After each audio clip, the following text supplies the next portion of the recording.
So audio video check பண்ணுவோம்ப்பா. Audio video கிளியராக இருக்கிறதுனா நம்ம கிளாஸஸை ஸ்டார்ட் பண்ணலாம். ஸோ ஜஸ்ட் ஒரு இன்ட்ரோ நம்ம கொடுத்துடலாம். ஸோ நம்ம சேனலில் நம்ம ஸ்டூடெண்ட்ஸ்க்கு என்ன கொடுக்க போகிறோம் அப்படின்ற ஒரு இன்ட்ரோ. ஓகே, அதுக்கப்புறமா நம்ம ரெகுலர் கிளாஸஸை ஸ்டார்ட் பண்ணிக்கலாம். பிஃபோர் தட் ஆடியோ வீடியோ கிளியராக இருக்காப்பா. ஸோ நம்ம சைடில் எல்லாம் ஓகே அப்படின்ற பட்சத்தில் ஸோ நம்ம வந்து கிளாஸஸை ஸ்டார்ட் பண்ணலாம். ஸோ ஐ ஹோப் எல்லாம் கிளியராக இருக்குல்லப்பா. ஏதாச்சும் இஷ்யூஸ் இருந்துச்சுன்ற பட்சத்தில் நீங்கள் சொல்லுங்கள். ஓகே, ஸோ நம்ம சேனலில் புதுசாக பார்க்குற ஆஸ்பிரண்ட்ஸ்க்கு ஒரு இன்ட்ரோ கொடுக்குறேன். ஓகே, தேர்ஃபோர் நம்ம ஸ்டூடெண்ட்ஸ்க்கு நம்ம சேனலில் என்ன கிடைக்கும் அப்படின்னு ஒரு ஐடியா இருக்கும்ல, அதுக்கேற்ற மாதிரி நம்ம ஸ்டூடெண்ட்ஸ் வந்து நம்ம பர்டிகுலர் ரிசோர்ஸஸை யூஸ் பண்ணிப்பாங்க. ஓகே, ஸோ குட் ஆஃப்டர்நூன்ப்பா. Good afternoon. Myself Praveen. Welcome to Tamizhan Engineering Academy. So நம்ம வந்து டிஎன்பிஎஸ்சி அண்ட் டிஆர்பிக்கான கிளாஸஸை ப்ரொவைட் பண்ணிகிட்ருக்கோம்ப்பா. இப்போது நம்மளோட டிஎன்இபியோட நோட்டிஃபிகேஷன் இந்த டெக்னிக்கல் சர்வீஸில் நமக்கு நான் இன்டர்வியூ போஸ்ட்டில் இன்க்ளூட் ஆக போகுது. ஸோ அதுக்கான கிளாஸஸ் நம்ம இப்போ ப்ரொவைட் பண்ணிகிட்ருக்கோம்.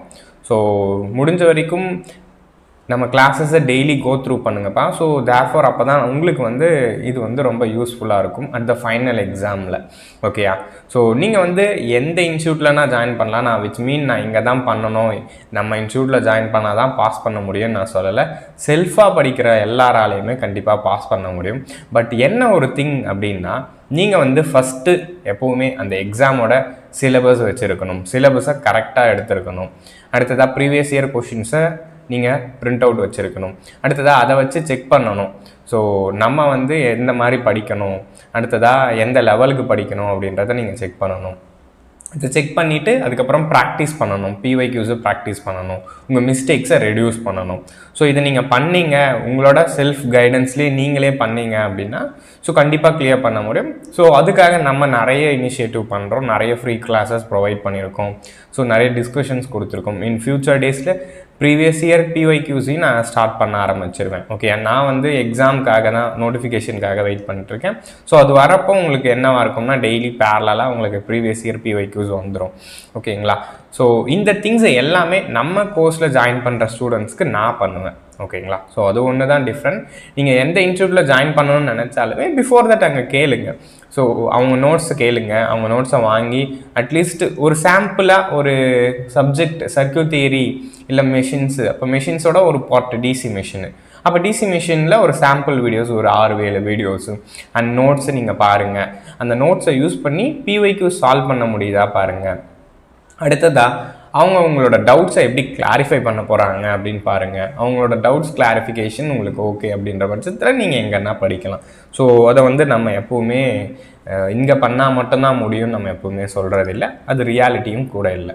ஓகே, ஸோ இப்போ நம்ம என்ன பண்ணலான்னா நம்ம கோர்ஸோட ஃபீச்சர்ஸை மட்டும் நான் உங்களுக்கு சொல்லிடுறேன். லேட்டராக நம்ம கிளாஸஸாக ஆரம்பிச்சிடலாம். ஸோ நம்ம கோர்ஸில் வந்து எப்போவுமே லைவ் கிளாஸஸ் தான்ப்பா. ஸோ ஒரு வேளை உங்களால் பார்க்க முடியல அப்படின்ற பட்சத்தில் ரெக்கார்டாக மாறிடும். அண்ட் ஷெடியூலை நம்ம உங்களுக்கு ஷேர் பண்ணிடுவோம். அந்த ஷெடியூல் படி கிளாஸஸ் போகும். ஸோ இந்த கோர்ஸ் வந்து உங்களால் 2 இயர்ஸ் வரைக்கும் ஆக்சஸ் பண்ணிக்க முடியும்.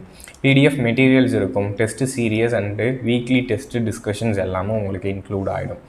ஓகே, ஸோ இதுதான் நம்மளோட கிவன் ஷெடியூல். இந்த மாதிரியான ஷெடியூலில் தான் நமக்கு கிளாஸஸ் போகும். இப்போ நம்ம என்ன பார்த்துட்ருக்கோம்ப்பா? ப்ரொடெக்ஷன். ஸோ என் பவர் சிஸ்டமோட ப்ரொடெக்ஷன்ன்றது ரொம்ப ரொம்ப இம்பார்ட்டன்ட். ஒய் பிகாஸ் இதனால தான் என்னோடய ஃபால்ட்டி சிஸ்டமை செப்பரேட் பண்ண முடியுது, என் இன்ஸ்ட்ருமெண்ட்டோட லாஸஸை குறைக்க முடியுது, அண்ட் மோர் அட்வான்டேஜஸ் எனக்கு இங்கே கிடைக்குது. ஓகேயா? ஸோ ஆடியோ வீடியோ ஓகே தானேப்பா? ஓகே, ஆடியோ வீடியோ நம்ம சைடில் எல்லாமும் கிளியராக தான் இருக்குது. ஏதாச்சும் இஷ்யூ இருக்கிற பட்சத்தில் ஜஸ்ட் சொல்லுங்கப்பா. லாஸ்ட்டில் நம்ம ப்ரொடெக்ஷன் என்னப்பா பார்த்தோம்? நம்ம ரிலேஸை பார்த்துருந்தோம். ஸோ ரிலேஸோட யூனிவர்சல் டார்க் ஈக்குவேஷனை எழுதியிருந்தேன். ஸோ யூனிவர்சல் டார்க் ஈக்குவேஷன்னா என்னப்பா எழுதியிருந்தேன்? So K1 I square plus K2 V square plus K3 VI cos of theta minus tau, அடுத்ததாக மைனஸ் K4 அப்படின்னு எழுதியிருந்தேன். இது என்னோட யூனிவர்சல் டார்க் எக்ஸ்ப்ரெஷன். ஸோ இந்த யூனிவர்சல் டார்க் எக்ஸ்ப்ரெஷனில் இருக்கிறத நம்ம ஃபஸ்ட்டு ஒவ்வொரு எலமெண்ட்டாக டிசைன் பண்ணியிருப்போம். ஸோ கரெக்டாக ஃபஸ்ட்டு என்னோட ஓவர் கரண்ட் எக்ஸ்ப்ரெஷன்ஸை மட்டும் எடுத்துக்கிறோம். So over current expression K1 I square minus K4 இதுதான் என்னோட நெட் டார்க்கோட எக்ஸ்பிரஷன் நம்ம எடுத்திருப்போம். ஸோ கிளியரா? அப்போ இந்த ரிலேக்கு பேர் தான் ஓவர் கரண்ட் ரிலே. பிகாஸ் இந்த எலமெண்ட் இருக்காம்ல, இவன் தான் என்னோட ஆப்ரேட்டிங் டார்க்கை கொடுப்பான். ஸோ இந்த K4ன்றது தான் என்னோட ரீஸ்ட்ரெயினிங் டார்க்கை கொடுத்துருக்கோம். ஸோ கிளியரா? ஸோ இந்த எலமெண்ட்டை நீங்கள் எடுக்கிறப்போ இது ஒரு current relay, over current relay. So அந்த ஓவர் கரண்ட் ரிலே ஒர்க் பண்ணணும்னா எனக்கு 2 டார்க் வேணும். ஸோ ஒன்று ஆப்ரேட்டிங் டார்க்கு, இன்னொன்று ரீஸ்ட்ரைனிங் டார்க்கு. வென்எவர் என்னோட operating torque is greater than the restraining torque, அப்போ தான் என்னோட ரிலே வந்து ஒர்க் பண்ணணும் அப்படின்னு நம்ம பார்த்துருப்போம். So TOP greater than T restraining, relay works.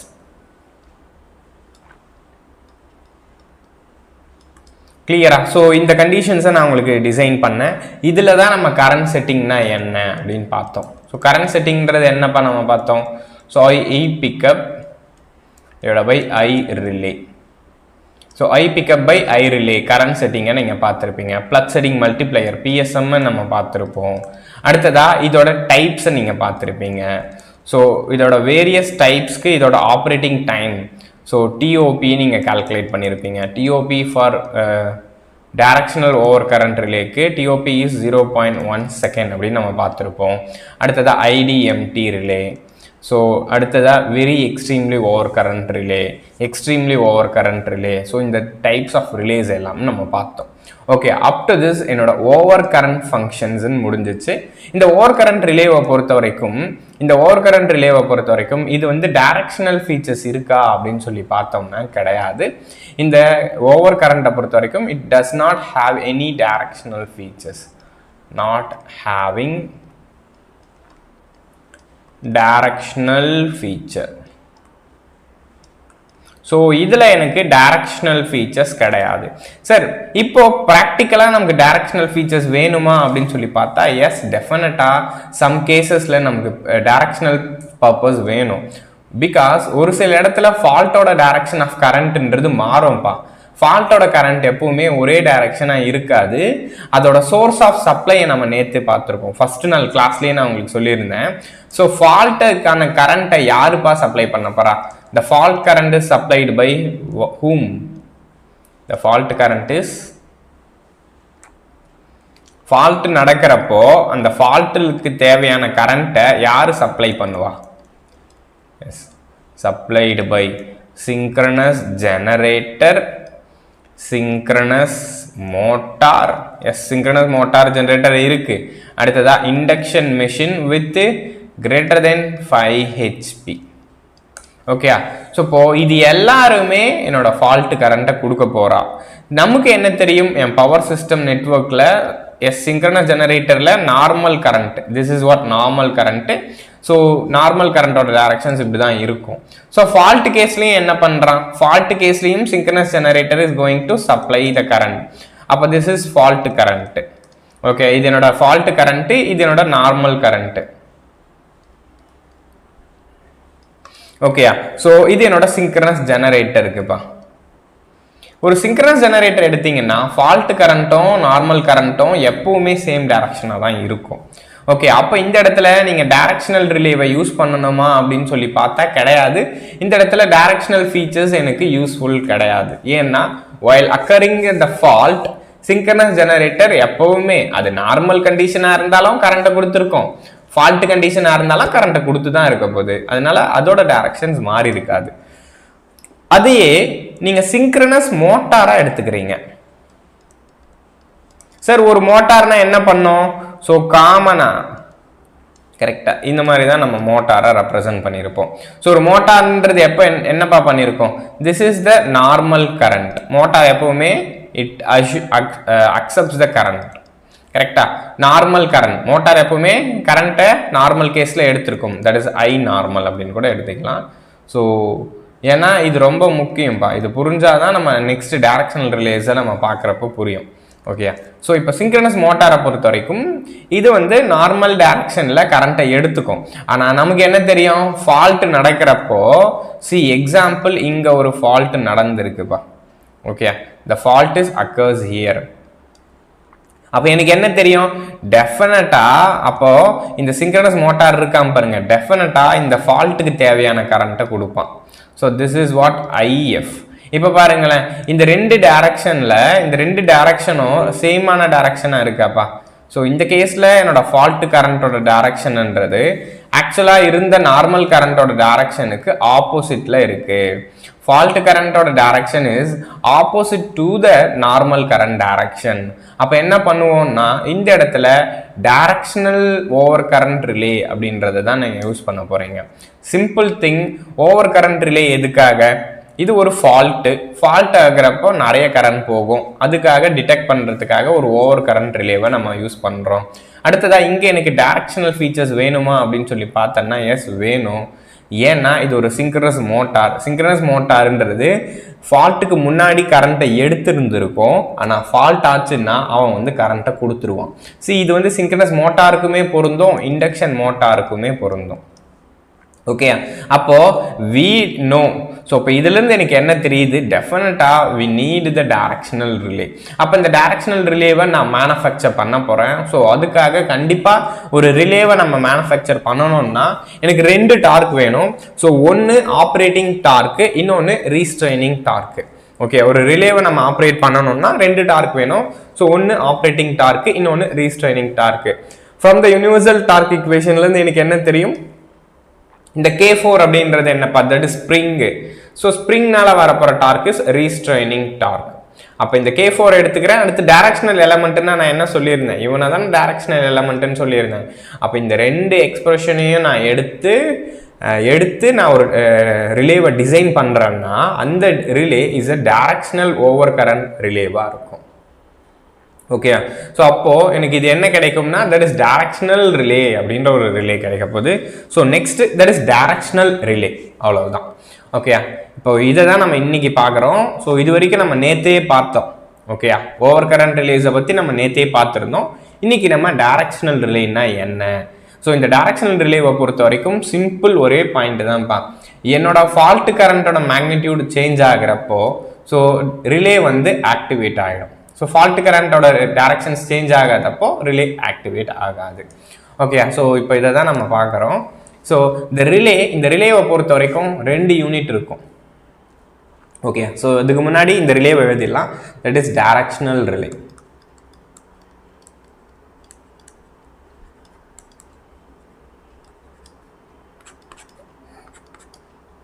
ஓகேயா, ஸோ டைரக்ஷனல் ரிலேவை பொறுத்த வரைக்கும் நமக்கு என்ன தெரியும்? Yes, it consist of 2 units. 2 units இருக்கும். ஒன்று டைரக்ஷனல் யூனிட், அடுத்ததா நான் டைரக்ஷனல் யூனிட். ஓகேயா, ஸோ இந்த நான் டைரக்ஷனல் யூனிட்டை பொறுத்த வரைக்கும் சார் நம்ம ஆல்ரெடி முன்ன பார்த்தோம் பாருங்க, இந்த ஓவர் கரண்ட் ரிலேல நம்ம பார்த்த அதே செட்டப் தான். ஓகே, இதில் இருக்கிற 2வது யூனிட்ன்றது நம்ம ஓவர் கரண்ட் ரிலேல பார்த்த அதே செட்டப் தான்ப்பா. ஓகேயா, ஸோ அதை தான் நான் இங்கேயே சொல்லியிருக்கேன் இந்த ஸ்டேட்மெண்ட்லேயும். ஸோ இதை பொறுத்த வரைக்கும் 2 யூனிட் இருக்கும். ஒன்று இஸ் டைரக்ஷனல் யூனிட், இன்னொன்று நான் டைரக்ஷனல் யூனிட். செகண்ட் யூனிட்டை பொறுத்த வரைக்கும் எக்ஸாக்ட்லாம் நம்ம முன்னாடி டிஸ்கஸ் பண்ண டைப் தான். ஓகேயா, ஸோ இந்த இடத்துல இதோட டயக்ராமை நான் உங்களுக்கு காமிக்கிறேன். ஓகே, திஸ் இஸ் இந்த இடத்துல இது வோல்டேஜ் காயில், இது என்னோட பொட்டன்ஷியல் காயில். ஸோ நான் என்ன பண்ணியிருப்பேன்? வோல்டேஜ் காயில எனர்ஜைஸ் பண்ணியிருப்பேன். ஸோ வோல்டேஜ் காயில் எனர்ஜைஸ் ஆகிட்டு இங்கே ஒரு ஃப்ளக்ஸ் வரும். ஓகே, இங்கே ஒரு ஃப்ளக்ஸ் வரும். ஸோ இப்போ வென் டைரக்ஷன் ஆஃப் கரண்ட் எனக்கு கரெக்டாக இருக்கிற பட்சத்தில், ஓகே, டைரக்ஷன் ஆஃப் கரண்ட் வந்து எனக்கு பாசிட்டிவ். இப்போ ஐ வந்து பாசிட்டிவ்னு எடுத்துக்கிறேன் சார். ஐ வந்து பாசிட்டிவ். அப்போ ஐ வந்து பாசிட்டிவாக இருக்கிறப்ப என்ன ஆகும்? இந்த 2 ஃப்ளக்ஸும் வில் கெட்டிங் மேக்னடைஸ். ஓகே, இப்போ 2 ஃப்ளக்ஸும் மேக்னடைஸ் ஆகும். அப்போ இது கீழே இருக்கிற இந்த பிளஞ்சர் இருக்கான்ல, இந்த பிளஞ்சர் இந்த ரிலே ஆப்ரேட்டிங் காயில போய் டச் பண்ணும். ஓகே, இந்த பிளஞ்சர் போயிட்டு இதை போயிட்டு கீழே டச் பண்ணும். ஸோ இது டச் ஆச்சுன்னா இந்த கீழே இருக்கிற சர்க்யூட் க்ளோஸ் ஆகும். அந்த சர்க்யூட் க்ளோஸ் ஆகிற பட்சத்தில் இந்த என்னோட ட்ரிப் காயில் சர்க்யூட் போய் க்ளோஸ் ஆகும். ஓகே, ஸோ என்னோட ட்ரிப் காயில் சர்க்யூட் போய் க்ளோஸ் ஆகும். அப்போ என்னோட ரிலேன்றது ஓப்பன் ஆகிடும். ஓகே, வென் எவர் இதை தான் நான் சொல்கிறேன். என்னோட கரண்ட் வந்து பாசிட்டிவ் அப்படின்றது எதை மீன் பண்ணுது? So exact direction, same direction, அதாவது ஒன்லி ஒன் டைரக்ஷன். ஓகேயா, ஸோ ஒன் டைரக்ஷனாக இருக்கிறப்ப ரிலே ஆப்ரேட் ஆகுது. ஸோ அதுவே ஐ வந்து நெகட்டிவ் ஆச்சுன்னா என்ன நடக்கும்? ஸோ ஃப்ளக்ஸு இந்த ஆப்போசிட் டைரக்ஷன்ஸ்க்கு வரும். நமக்கு தெரியும்லப்பா ஒரு காயிலை பொறுத்த வரைக்கும் இது ஒரு காயில், இந்த காயிலில் நீங்கள் கரண்ட்டை இது கொடுத்தீங்கன்னா இப்படி கொடுத்தீங்கன்னா இவன் நார்த்தாவும் இவன் சவுத்தாவும் இருப்பான். அதே காயிலில் நீங்கள் கரண்ட்டை இப்படி கொடுத்தீங்கன்னா இவன் நார்த்தாவும் இவன் சவுத்தாவும் இருப்பான். அப்போ என்ன நடந்துடும், இந்த ரெண்டு காயிலில் என்ன நடக்கும், வில் கெட்டிங் டீமேக்னடைஸ்.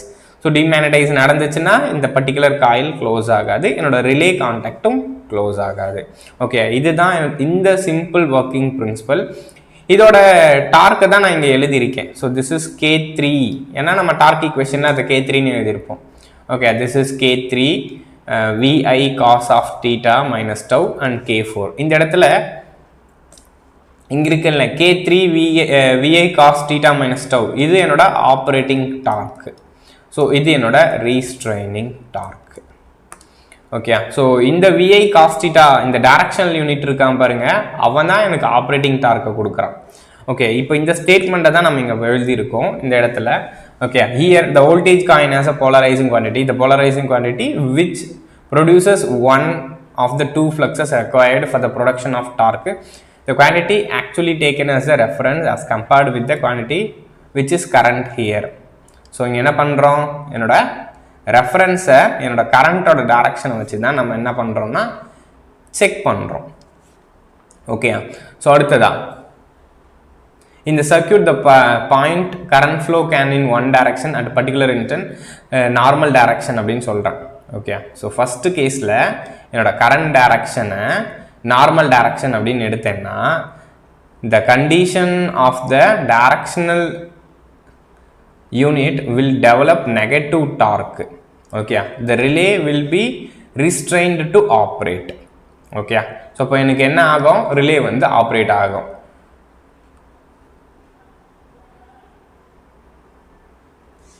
ஸோ இதுதான் என்னோட particular case. Okay, actually simple தான் பையங்க. நீங்கள் வோல்டேஜ் காயிலுக்கு எனர்ஜி கொடுக்குறீங்க, ஸோ பொட்டன்ஷியல் காயிலாக நீங்கள் ப்ராப்பரான வேலை மேக்னடைஸ் பண்ணுறப்போ ஸோ இங்கே எனக்கு மேக்னடைஸ் ஆகும், என்னோட ட்ரிப் காயில் சர்க்கியூட் அப்படின்றது எனக்கு க்ளோஸ் ஆகும். இப்போ இதை வந்து நான் சிம்பிள் ஒன் லைனர் ஸ்டேட்மெண்ட்டாக உங்களுக்கு கொடுக்குறேன். ஓகே, இப்போ இதோட ஒர்க்கிங்கை நான் உங்களுக்கு சிம்பிளாக ஒன் லைனராக கொடுக்குறேன். இந்த இடத்துல ரொம்ப லென்த்தியான ஸ்டேட்மெண்ட்டாக இருக்குல்ல, ஸோ அதனால நான் என்ன கொடுக்குறேன்னா சிம்பிள் ஒன் லைனராக உங்களுக்கு தரேன். ஓகே, ஸோ அப்போ அதை வச்சு ஈஸியாக உங்களால் இந்த கன்ஸ்ட்ரக்ஷன்ஸை புரிஞ்சிக்க முடியும். ஸோ கன்ஸ்ட்ரக்ஷன்ஸ் புரிஞ்சிச்சுன்னா அப்போ இதோட ஆப்ரேட்டிங், இதோட த்ரெஷ்ஹோல்டு டார்க்கு, இந்த திங்ஸ் எல்லாம் நம்ம எழுதிக்கலாம். ஓகே, ஸோ இந்த கேஸில் the relay operates only one direction of current flow. The relay operates only one direction of current flow.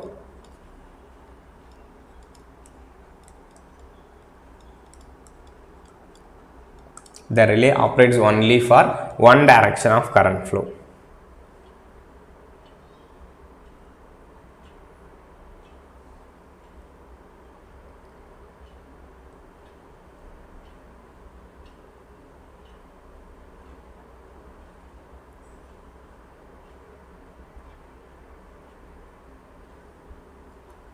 Okay, so அடுத்ததா ஒரே ஒரு டைரக்ஷன் ஆஃப்க்கு தான் ஒர்க் பண்ணோம் அப்படின்னு சொல்லியிருக்கேனா,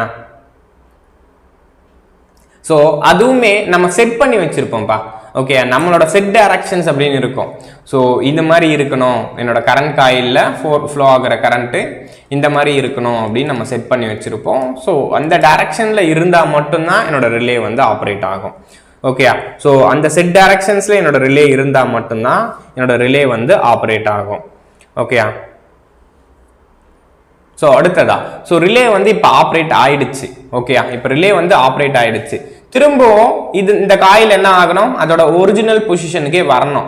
ஓகே, இப்போ நீங்கள் வந்து ரிலேவை ஆப்ரேட் பண்ணிட்டீங்க, அடுத்ததான் அந்த ஃபால்ட்டை நீங்கள் ரிசால்வ் பண்ணிட்டீங்க, இப்போ அந்த ஃபால்ட்டை சரி பண்ணிட்டீங்க. அப்போ இந்த ரிலே வந்து அதோட பேக் டு த பொசிஷனுக்கு வரணும்னா அப்போ திரும்பவும் எனக்கு என்ன டார்க் இருக்கணும்னா ரீஸ்ட்ரைனிங் டார்க் இருக்கணும். ஓகே, ஸோ இந்த ரீஸ்ட்ரைனிங் டார்க்குன்றது ரொம்ப ரொம்ப முக்கியம்ப்பா நமக்கு. இந்த ரீஸ்ட்ரைனிங் டார்க் இல்லைன்னு வச்சுக்கோங்களேன், இந்த ரிலே அதோட பேக் பொசிஷனுக்கே வராது. ஒன்ஸ் வந்து ரிலே ஆப்ரேட் ஆயிருச்சு, ஸோ அடுத்ததாக திரும்ப இதை என்ன பண்ணுவீங்க, இந்த எனர்ஜைஸ் எல்லாம் ரிமூவ் பண்ணுவீங்க. இந்த கிவன் எனர்ஜி எல்லாம் நீங்கள் ரிமூவ் பண்ண உடனே இங்கே மேக்னடைஸ் போக ஆரம்பிச்சிடும். அப்போ இங்கே என்னோட ரீஸ்ட்ரைனிங் டார்க்கான ஸ்ப்ரிங் யூஸ் பண்ணியிருக்கேன் இங்கே. கரெக்டா? அப்போ என்னோட ஸ்ப்ரிங் என்ன பண்ணோம், அதை பேக் டு த ஒரிஜினல் பொசிஷனுக்கு மூவ் பண்ணோம். ஓகே, இப்போ இதை எழுதிக்கலாம். To get proper reset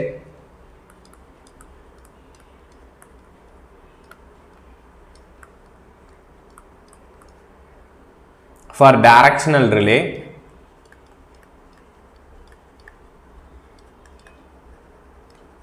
it requires restraining torque.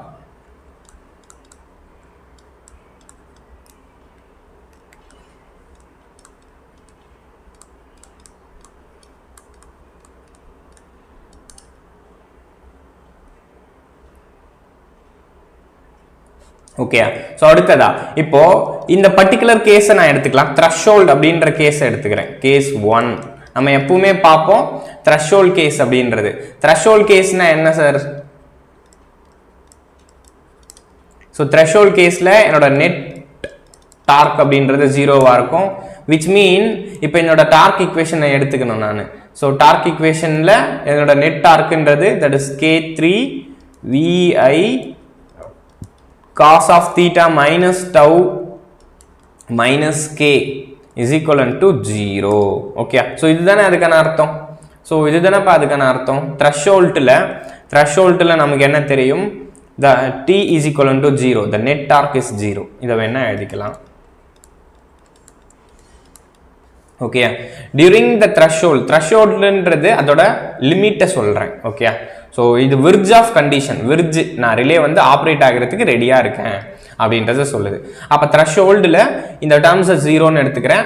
அடுத்ததா சார் நான் என்ன பண்ண போகிறேன்னா, இங்கே இருக்கிற ரிமைனிங் இந்த VI cos ஆஃப் அப்படின்னு இருக்குல்ல, இந்த K3 காஸ்ன்னு இருக்குல்ல, இந்த K3 cos தீட்டாவை just replaced as a K4 அப்படின்னு எடுத்துக்கிறேன்.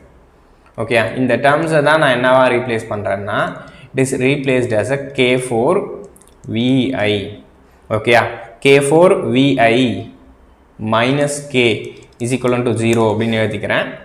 ஓகே, அடுத்ததா next K4 VI is equivalent to K.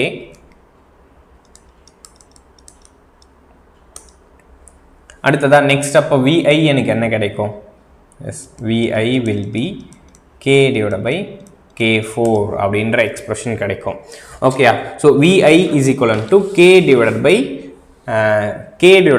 K4 அப்படின்ற எக்ஸ்பிரஷன் எனக்கு கிடைக்கும். So this is the power. Okay, VI அப்படின்றது என்னப்பா நமக்கு என்ன தெரியும்? VI அப்படின்றது பவர் தானே. அப்போ தேர்ஃபோர் என்னோட பவரோட ரேஷியோவை இதை செக் பண்ணுது. ஓகே, இப்போ பாருங்க.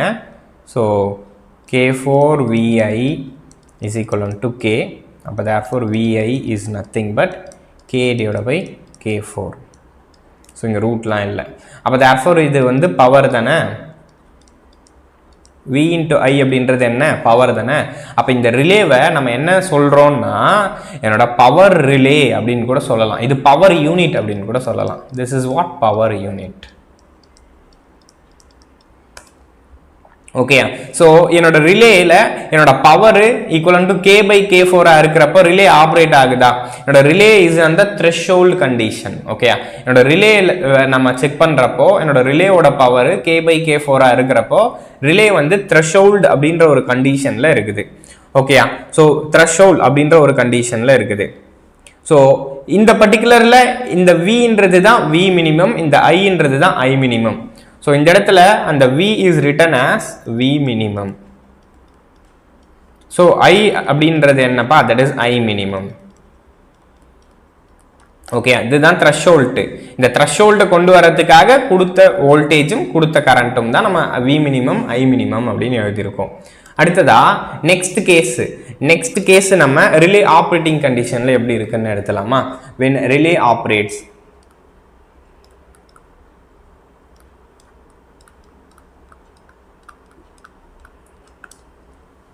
ஓகே, when ரிலே ஆப்ரேட் ஆகிறப்போ நமக்கு என்ன தெரியும்? Tnet அப்படின்றது greater than 0வா இருக்கணும். ஸோ Tnet greater than 0வா இருக்கணும் அப்படி இருக்கணும்னா என்ன தெரியும் நமக்கு?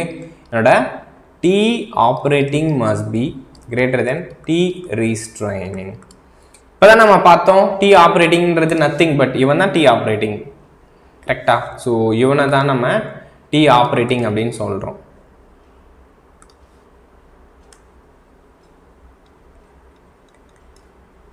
இங்கே வந்தால் டி ரீஸ்ட்ரைனிங். ஸோ இதையும் நம்ம டி ஆப்ரேட்டிங் அப்படின்னு சொல்லலாம். ஓகே, அப்போ என்ன எழுதலாம் நான்? K4VI greater than K. கரெக்டாக? K4VI greater than K. அப்போ therefore இங்கே எனக்கு என்ன கிடைக்கும்னா VIயோட ரேஷியோ K/K4 விட அதிகமாக இருக்கணும். ஓகே, ஸோ அப்போது விஐயோட ரேஷியோ K/K4 விட அதிகமாக இருக்கணும். ஸோ அப்போ தான் என்னோட ரிலே வந்து ஆப்ரேட் ஆகும். அப்போ இதுக்கு என்ன நடக்கணும்னா இங்கே பாருங்கள், இந்த இடத்துல V = V மினிமமாக இருந்துச்சு. ஸோ I = I மினிமமாக இருந்துச்சு. ரிலே என்னவா இருக்குது? Relay is on the threshold. கரெக்டாக? Relay is on threshold. It is not operating.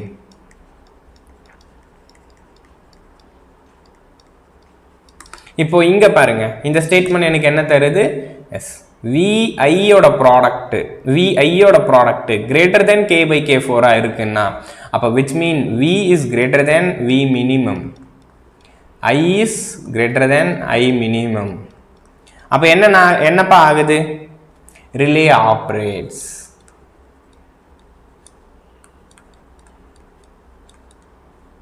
Okay, அப்போ என்னோட ரிலே ஆப்ரேட் ஆகுது. அப்போது ஆக்சுவலாக இந்த டைரக்ஷனல் ரிலேவை நீங்கள் எடுத்தீங்கன்னா இந்த டைரக்ஷனல் ரிலேவோட ஆப்ரேஷன் அப்படின்றது என்னோட இந்த விஐயை ரெப்ரசன்ட் பண்ணி தான் இருக்குது. ஓகே, நீங்கள் இந்த சப்ளையில் கொடுத்தீங்க பாருங்கள். ஸோ இங்கே கொடுக்கீங்கல்ல ஒரு V மினிமம், ஸோ இது V மினிமம். ஸோ இங்கே கொடுக்குறீங்கல்ல இது I மினிமம். ஓகே, இந்த V மினிமம் I மினிமம் அப்படின்றது என்னன்னா it is a set value. So இந்த செட் வேல்யூவை விட நீங்கள் அதிகமாக கொடுக்குறப்போ என்னோட V மினிமம் I மினிமம் விட இந்த இடத்துல உங்களுக்கு அதிகமான வோல்டேஜஸ் வரப்போ அப்போ என்ன நடக்குது அப்படின்னு பார்த்தீங்கன்னா இந்த கேஸில் என்னோட ரிலே ஆப்ரேட் ஆக போகுது. அப்போது இதோட ஆப்ரேட்டிங் ரீஜியனை என்னால் இந்த கிராஃபை வச்சு எக்ஸ்பிளைன் பண்ண முடியும். ஸோ V மினிமமுக்கு மேலே போனாலோ I மினிமமுக்கு மேலே போனாலோ ரிலே ஆப்ரேட் ஆகும். அதுக்கு கீழே வந்துச்சுன்னா ரிலே வந்து ஆப்ரேட் ஆகாது.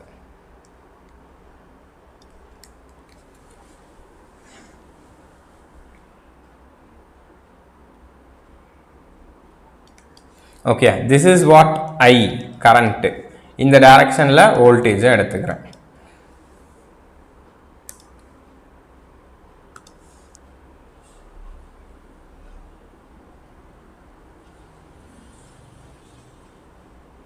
ஓகே, இப்போ பாருங்க. ஸோ இந்த பாயிண்ட் இருக்காம பாருங்க, இந்த point is V minimum.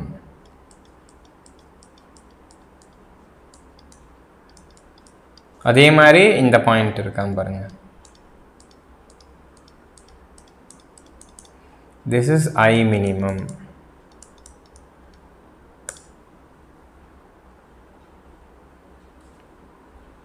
Okay, so அப்போ இந்த ரீஜியன் இந்த கிராஃப் இது ஒரு பேராபோலிக் கிராஃபா வருது. Okay, it is a rectangular parabola. Okay, so இது ஒரு ரெக்டாங்குலர் பேராபோலா கிராஃப். இந்த பேராபோலா கிராஃப்ல இந்த ரீஜியன் ஆஃப் ஆப்ரேஷன்ன்றது இதுதான் என்னோட ஆப்ரேட்டிங் ரீஜியன். OP அப்படின்னு நான் சொல்றேன். OP அப்படின்னா this is operating region.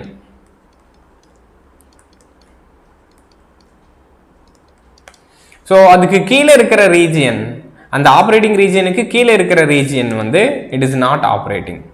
So இதுக்கு கீழே வருதுன்னு வச்சுக்கோங்களேன், இதோட parameter relay won't operate.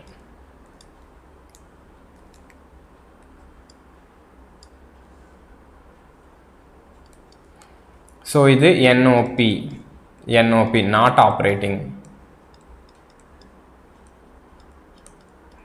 Okay, so இங்கே எழுதுறேன் NOP அப்படின்னா ரிலே நாட் ஆப்ரேட்ஸ்.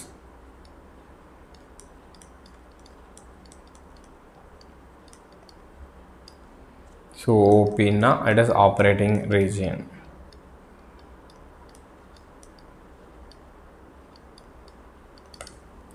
ஓகே, அப்போ என்னோட இந்த ரிலேவோட ஆப்ரேட்டிங் ரீஜியன் நான் பார்க்குறப்போ it gives a rectangular hyperbola.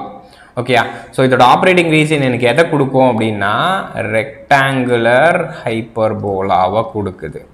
So from the rectangular ஹைப்பர்போலாலிருந்து தான் நம்ம என்ன பண்ணுறோம், ஸோ இந்த ரிலேவோட minimum I minimum and V மினிமமை நம்ம ஃபைண்ட் அவுட் பண்ணுறோம். வென் இந்த வி மினிமம் ஐ மினிமம் நமக்கு தெரிஞ்சதுன்னு வச்சுக்கோங்களேன், ஸோ அப்போ நம்மளால் என்ன கண்டுபிடிக்க முடியும், அந்த சர்க்கியூட்டோட இம்பிடன்ஸை கண்டுபிடிக்க முடியும். ஓகேயா, ஸோ பிகாஸ் வி நமக்கு தெரியும், ஸோ ஐயும் நமக்கு தெரியும். வின்றது என்னப்பா, ஐ இன்ட்டு ஜெட் தானே, இது ஏசி. ஏன்னா நம்ம யூஸ் பண்ண போகிற ரிலேஸ் எல்லாமே ஏசிஸில் யூஸ் பண்ணுறோம். ஓகே, அப்போ V is equal to I set. அப்போ இது மினிமம், அப்போ இது மினிமம். அப்போ மல்டிப்ளை பண்ணுறப்போ ஜெட் மினிமமை என்னால் கண்டுபிடிக்க முடியும். அப்போ இம்பிடன்ஸ் மினிமம், என்னோட ரிலேக்கு தேவைப்படுற மினிமம் இம்பிடன்ஸை என்னால் கண்டுபிடிக்க முடியும். ஒருவேளை நீங்கள் அந்த மினிமம் இம்பிடன்ஸ்குள்ளே கொடுக்கல அப்படின்னா, ஏன்னா சர்க்கியூட்டை பொறுத்த வரைக்கும் இந்த வி மினிமம் ஐ மினிமம் எல்லாம் நம்மளால சர்க்கியூட்டில் அந்த ஃபால்ட் இடத்துலலாம் போய் பார்க்க முடியாதுப்பா. ஓகேயா, ஏன்னா இப்போ ஒரு இடத்துல ஃபால்ட் நடக்குது, அந்த இடத்துல வோல்டேஜ் மினிமம் எவ்வளோ வரும், கரண்ட் மினிமமாக எவ்வளோ வரும்லாம் நம்மளால் கண்டுபிடிக்க முடியாது. ஆனால் அதோட இம்பிடன்ஸை நம்மளால் ஈஸியாக கண்டுபிடிக்க முடியும். ஸோ அதனால தான் நான் என்ன பண்ணுறேன், அந்த வி மினிமம் ஐ மினிமமை வச்சு நான் என்னோட ஜெட் மினிமமை கண்டுபிடிக்கிறேன். ஓகேயா, ஸோ அப்போது என்னோட ஜெட் மினிமமாக கண்டுபிடிக்கிறேன். ஸோ அப்போது இம்பிடன்ஸை நீங்கள் கண்டுபிடிக்கிறீங்க. ஃப்ரம் த இம்பிடன்ஸ்லேருந்து இந்த மினிமம் இம்பிடன்ஸுக்கு மேலே ஒரு ஃபால்ட் நடந்துச்சு அப்படின்னா அப்போ என்னோட டைரக்ஷனல் ரிலேவால் டிடெக்ட் பண்ண முடியும். ஆனால் அந்த இம்பிடன்ஸுக்குள்ளேயே ஒரு ஃபால்ட் நடந்துச்சுன்னா அப்போ என்னால் ரிலேவால் டிடெக்ட் பண்ணவே முடியாது. அந்த ஃபால்ட்டை என்னோட ரிலே டிடெக்ட் பண்ணாது. அது நார்மல் கேஸ் மாதிரி என்னோட ரிலேக்கு தெரியும்.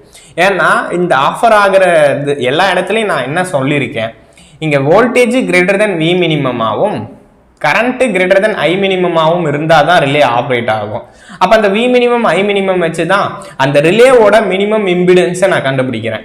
ஓகே, அப்போ என்னோட அந்த ரிலேவோட மினிமம் இம்பிடன்ஸுக்கு கீழே என்னோட ஃபால்ட் இம்பிடன்ஸ் இருந்துச்சுன்னா, ரிலேவோட இம்பிடன்ஸுக்கு கீழே என்னோட ஃபால்ட் இம்பிடன்ஸ் இருந்துச்சுன்னா அப்போ ரிலே கான் டிடெக்ட். அப்போ ரிலேக்கு இது ஃபால்ட்டுன்றதே தெரியாது. ஸோ தெரியாதுன்னா அதுக்கு தேவையான ரீஸ்ட்ரைனிங் ஃபோர்ஸ் வந்திருக்கணும்னா மினிமமாக எனக்கு இவ்வளோ இம்பிடன்ஸ் இருக்கணும். ஓகேயா, ஸோ அப்போ அப்படி இல்லாமல் போகுதுன்றது என்னோட ஃபால்ட்டை என்னோட ரிலேவால் டிடெக்ட் பண்ண முடியாமல் போயிடும். ஓகே, இப்போ நான் இதை உங்களுக்கு வரைஞ்சி காமிக்கிறேன். இப்போது இந்த மாதிரி ஒரு டிரான்ஸ்மிஷன் லைன் இருக்குன்னு எடுத்துக்குவோம். Okay, this is one transmission line. It is supply with the source. Okay, இந்த சைடில் ஏதோ ஒரு சோர்ஸ்னால நம்ம சப்ளை பண்ணிகிட்ருக்கோம். ஓகே, ஸோ இதுதான் OHTLப்பா, ஓவர் ஹெட் டிரான்ஸ்மிஷன் லைன். நமக்கு என்ன தெரியும், ஒவ்வொரு டிரான்ஸ்மிஷன் லைனுக்கும் we know there is a impedance. Okay, so இப்போது நம்ம ஒவ்வொரு டிரான்ஸ்மிஷன் லைனுக்கும் இம்பிடன்ஸ் அப்படின்றது ஒன்று இருக்கும். Okay okay, this is what impedance, இந்த சர்க்கியூட்டோட இம்பிடன்ஸ், ஜெட் இம்பிடன்ஸ். ஸோ இது ஒரு எக்ஸாம்பிள் ஜெட் மினிமம்னு எடுத்துக்கிறேன். இந்த பாயிண்டில் தான் என்னோட மினிமம் இம்பிடன்ஸ் இருக்குது. ஓகே, இந்த பாயிண்டில் தான் என்னோட மினிமம் இம்பிடன்ஸ் இருக்குதுன்னு வச்சுக்கிறேன். இதுதான் minimum impedance point. Okay, minimum impedance இருக்கிற பாயிண்ட் இதுதான்.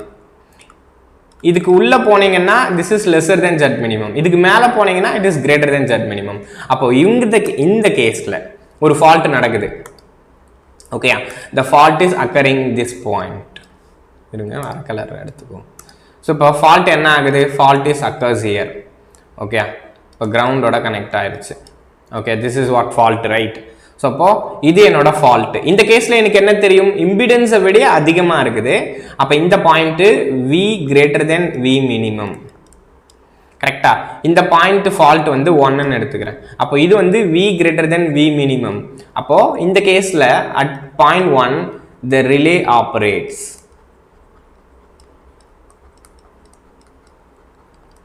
ஸோ எதுக்காக ரிலே ஆப்ரேட் ஆகுதுன்னா, எஸ் அந்த பாயிண்ட்ல என்னோட மினிமம் இம்பிடன்ஸை விட அதிகமான ஃபால்ட் இம்பிடன்ஸ் இருக்கு. ஏன்னா அது பாருங்க, so this the length of impedance. இப்போ எக்ஸாம்பிளாக நீங்கள் எடுத்துக்கிறீங்க என்னப்பா, இதோட டோட்டல் இம்பிடன்ஸ் Z = 10ன்னு எடுத்துக்கிறேன். அப்போ இது என்னோட ஃபால்ட்டு டெட் எண்டில் நடக்குதுன்னு வச்சுக்கிறேன். டெட் எண்டில் நடக்குதுன்னா அப்போ இம்பிடன்ஸ் என்னவா இருக்கும், அப் டு திஸ் 9 இம்பிடன்ஸ் இருக்கும். 9 Z = 9 இருக்கும். இது வந்து Z = just 1 தான் இருக்கும். ஓகே, அப்போ எனக்கு எங்க என்ன இருக்கு, நிறைய இம்பிடன்ஸ் இருக்கு. ஏன்னா ஃபால்ட் அட் த டெட் எண்ட்ல நடந்ததுனால. ஓகே, அப்போ எனக்கு நிறைய இம்பிடன்ஸ் இருக்கு. அப்போ டெஃபினட்டா இந்த ஃபால்ட் வந்து டிடெக்ட் பண்ணிடும். கரெக்டா? என்னோட ரிலே வந்து இந்த ஃபால்ட்டை டிடெக்ட் பண்ணிடும். ஆனா ஸோ இப்போ இந்த இம்பிடன்ஸ் டோட்டலா ஜஸ்ட் அஷ்யூம் இட் இஸ் 10 ஓம் அப்படின்னு கூட ஒரு எக்ஸாம்பிளுக்கு நான் சொல்றேன். அதுக்காக டிரான்ஸ்மிஷன் லைனோட இம்பிடன்ஸ் 10 ஓம்னு நான் சொல்ல மாட்டேன்.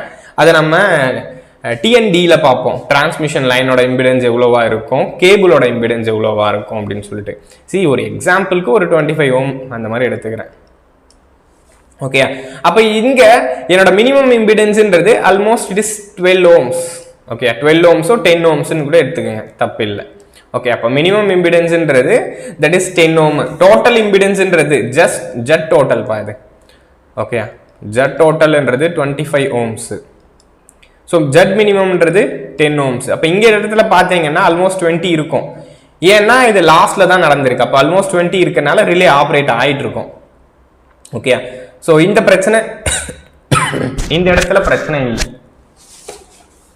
ஓகே, ஒருவேளை இந்த ஃபால்ட்டு, ஏன்னா ஃபால்ட்டு எப்போ எங்கே நடக்கும்னு நம்மளால ப்ரிடிக்ட் பண்ண முடியுமாப்பா? Fault is unpredictable. அப்போ தேர்ஃபோர் இங்கே நடக்குது. ஓகேயா? ஸோ ஃபால்ட் வந்து இந்த இடத்துல நடக்கிறான். ஓகேயா?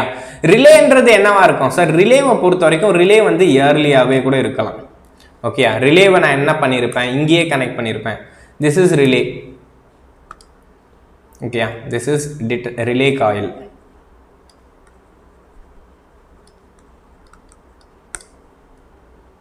ஓகேயா? ஸோ இது என்னோட ரிலே காயில். இந்த முறை ஃபால்ட் என்ன எங்கே நடக்க போகுது? ஃபால்ட் இங்கே நடக்க போகுது இயர்லியாகவே. ஓகே, ஃபால்ட் என்ன நடக்குது? ஸோ இயர்லியாகவே கிரவுண்டு ஆகிடுது. Okay, this is fault. இந்த இடத்தோட பொசிஷன் 2. ஓகே, இப்போ இந்த இடத்தோட பொசிஷன் 2. இப்போ இந்த இடத்துல அட் பொசிஷன் 2 என்னப்பா இருக்கு? ஜட் ஃபால்ட்ன்றது லெசர் தேன் ஜட் மினிமமா இருக்கு. கரெக்டா? என்னோட ஃபால்ட் இம்பிடன்ஸ்ன்றது லெசர் தேன் மினிமம் இம்பிடன்ஸ்க்கு கீழே இருக்கு. அப்ப என்ன நடக்கும்? டெஃபினட்டா இந்த இடத்துல எனக்கு என்ன நடக்கும்பா? அப்போ இந்த கேஸ்ல V is lesser than V minimum, I is lesser than I minimum. அப்ப therefore impedance Z is lesser than Z minimum. அப்போ relay not operates. Relay not operate. Okay, அப்ப என்னப்பா ஆகுது? என்னோட ரிலே ஆப்ரேட் ஆகாது. அப்ப இம்பார்ட்டண்டா என்னோட டைரக்ஷனல் ரிலேவை நீங்க வைக்கிறீங்கல்ல சார், அப்போ அந்த டைரக்ஷனல் ரிலேக்கு ஒரு மினிமம் இம்பிடன்ஸ் நீங்க பார்க்கணும். அந்த மினிமம் இம்பிடன்ஸ் பாயிண்ட்டுக்கு அதுக்கப்புறமா நடந்தா மட்டும்தான் ரிலே ஆப்ரேட் ஆயிருக்கும். அதுக்கு முன்னாடி என்னோட ஃபால்ட் நடந்துருந்துச்சுன்னா டெஃபினட்டா அந்த இடத்துல என்னோட ரிலே அதை டிடெக்ட் பண்ணாது. ஓகேயா? அப்ப தேர்ஃபோர் இது வரைக்கும் ஃப்ரம் திஸ் எனக்கு தெளிவா என்ன தெரியுதுங்க? அப்ப ஃப்ரம் திஸ் இது வரைக்கும்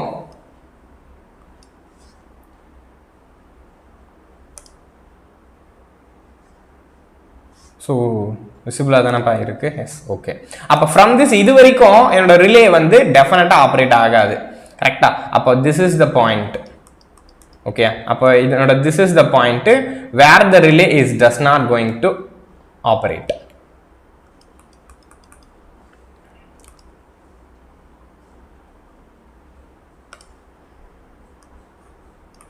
ஓகே, ஸோ இப்போ இது வரைக்கும் ஃபால்ட் நடந்துச்சுன்னா என்னோட ரிலேன்றது ஆப்ரேட் ஆகாது. நம்ம மினிமம் டிஸ்டன்ஸ் ஒன்று வச்சிருக்கோம்.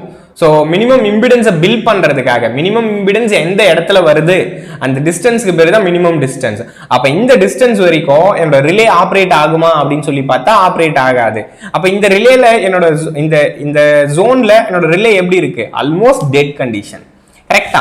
அப்போ இந்த ஜோன் வரைக்கும், இந்த மினிமம் ஜோன் வரைக்கும் ரிலேன்றது டெட் கண்டிஷனா தான் இருக்குது. அப்ப தேர்ஃபோர் இந்த பர்டிகுலர் ஜோனுக்கு பேரு தான் டெட் ஜோன். ஓகே, அப்ப இந்த பர்டிகுலர் ஜோனோட பேரு தான்ப்பா டெட் ஜோனு. இந்த டெட் ஜோன்ல எப்பவுமே என்னோட ரிலே ஆப்ரேட் ஆகாது. ஓகே, எதுக்கு டெட் ஜோனா இருக்கிறப்ப என்னோட ரிலே ஆப்ரேட் ஆகாதுன்னா அங்க எனக்கு மினிமம் இம்பிடன்ஸே கிடைச்சிருக்காது. அப்போ என்னோட ரிலேக்கு தேவையான மினிமம் பவர்ஸ் கிடைச்சிருக்காது. ஓகே, ஸோ அப்போ டெட் ஜோன்ன்றது it is the maximum distance. It is the maximum distance. So from the இந்த பஸ். கரெக்டா? இந்த ஃப்ரம் த பஸ். அப்போ இந்த ஜோனை தான் நான் என்னன்னு சொல்லியிருப்பேன்னா டெட் ஜோன் அப்படின்னு சொல்லியிருப்பேன். இப்போ புரியுதுல்லப்பா? திரும்ப என்னன்னா ஒரு முறை சொல்றேன். இந்த மேலே இருந்த ஸ்டேட்மெண்ட்டை வச்சு என்னோட ரிலே ஆப்ரேட் ஆகிறதுக்கு ஒரு மினிமம் இம்பிடன்ஸ் தேவைப்படுதுன்றதை நான் கண்டுபிடிச்சிருந்தேன். ஸோ ஃப்ரம் திஸ் அதிலிருந்து ஒரு டிரான்ஸ்மிஷன் லைனுக்கு இம்பிடன்சஸ் இருக்கும். அப்போ டிரான்ஸ்மிஷன் லைனில் ஒரு ஃபால்ட் நடக்குதுன்னா நம்ம இதுவுமே ஸ்டெபிலிட்டியில் நான் உங்களுக்கு பார்த்துருப்பேன். Fault occurs at the middle of the bus bar, fault occurs on the nearer to the bus bar, on the bus bar அப்படின்ற டிஃப்ரெண்ட் கண்டிஷன்ஸில் நான் உங்களுக்கு ஒவ்வொரு முறை இம்பிடன்ஸை கால்குலேட் பண்ணியிருந்திருப்பேன். ஸோ கரெக்டா? ஸோ அப்போ என்னோட அந்த மினிமம் இம்பிடன்ஸுக்கு அப்புறமா நடந்தால் ரிலேக்கு எந்த பிரச்சனையும் இல்லை, ரிலே ஆப்ரேட் ஆகிடும். ஸோ ஆனால் அதுக்கு முன்னாடி நடந்திருந்தால் மட்டும் ரிலேவால் ஆப்ரேட் ஆகாது. அப்போ தேர்ஃபோர் அந்த ரீஜியனுக்கு பேர் தான் டெட் ஜோன். ஏன்னா அங்கே ரிலே வந்து டெட் கண்டிஷனில் இருக்குது. அப்போ டெட் ஜோன்ன்றது என்னப்பா? It is the maximum distance.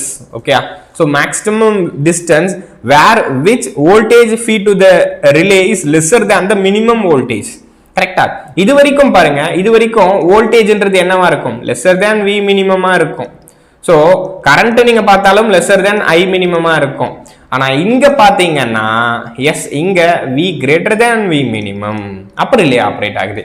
இங்க ஏன் ரிலே ஆப்ரேட் ஆகல? It is the maximum distance. It is the maximum distance where relay does not operate because the voltage supplied by the relay is lesser than V minimum. Okay, இந்த region வரைக்கும் என்னோட ரிலேக்கு supply ஆன வோல்டேஜ்ன்றது V மினிமம்க்கு கீழே இருந்ததுனால தான் என்னோட relay operate ஆகாம இருந்துச்சு. ஓகே, ஸோ இப்போ இந்த பாயிண்ட் எல்லாம் நம்ம எழுதலாம்ல. ஸோ இதை வேணும்னா இங்க கூட எழுதிக்குங்க. இந்த பாயிண்ட்ல V is lesser than V minimum. Okay, இந்த பாயிண்ட்டை ஜஸ்ட் நோட்டாக கூட போட்டு எழுதிக்கலாம்.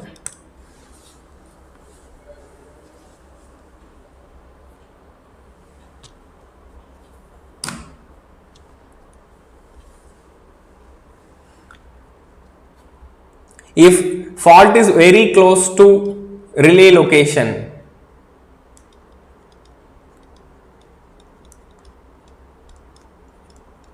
ஆக்சுவலாக இங்கே நம்ம ரிலே போட்டிருந்தோம்ல, ரிலேவை நான் எரேஸ் பண்ணிட்டேன் பிகாஸ் அது ஸ்பேஸ் கன்ஜஸ்டடாக இருந்துச்சுல்ல, மட்டும் போட்டுக்கலாம். Okay okay, if the fault is very close to relay location,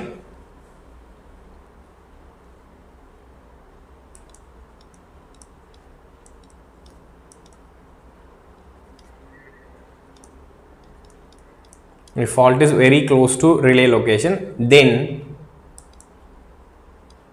voltage fed to the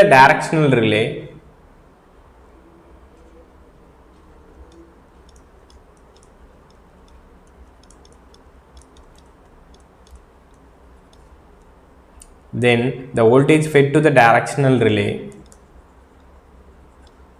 is less than minimum voltage required for its operation.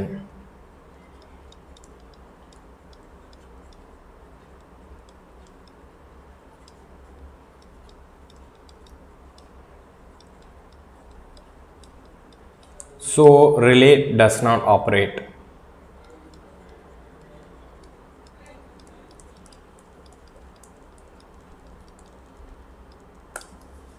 ஓகேயா?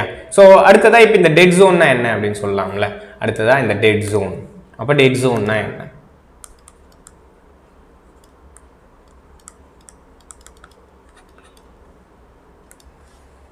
It is the maximum distance up to which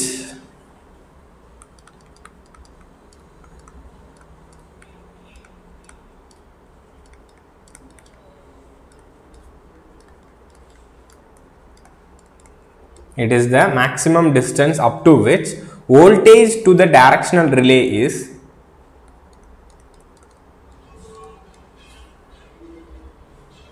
voltage feed to the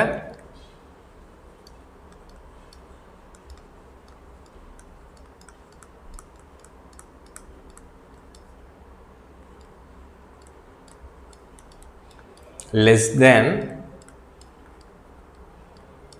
minimum voltage required for its operation.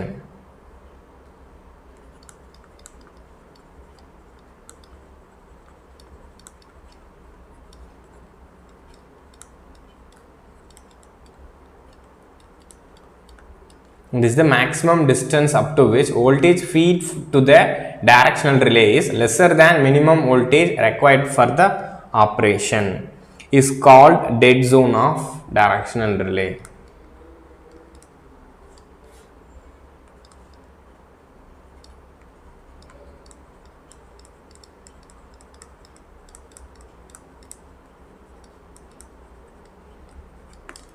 Okay, it is called dead zone of directional relay.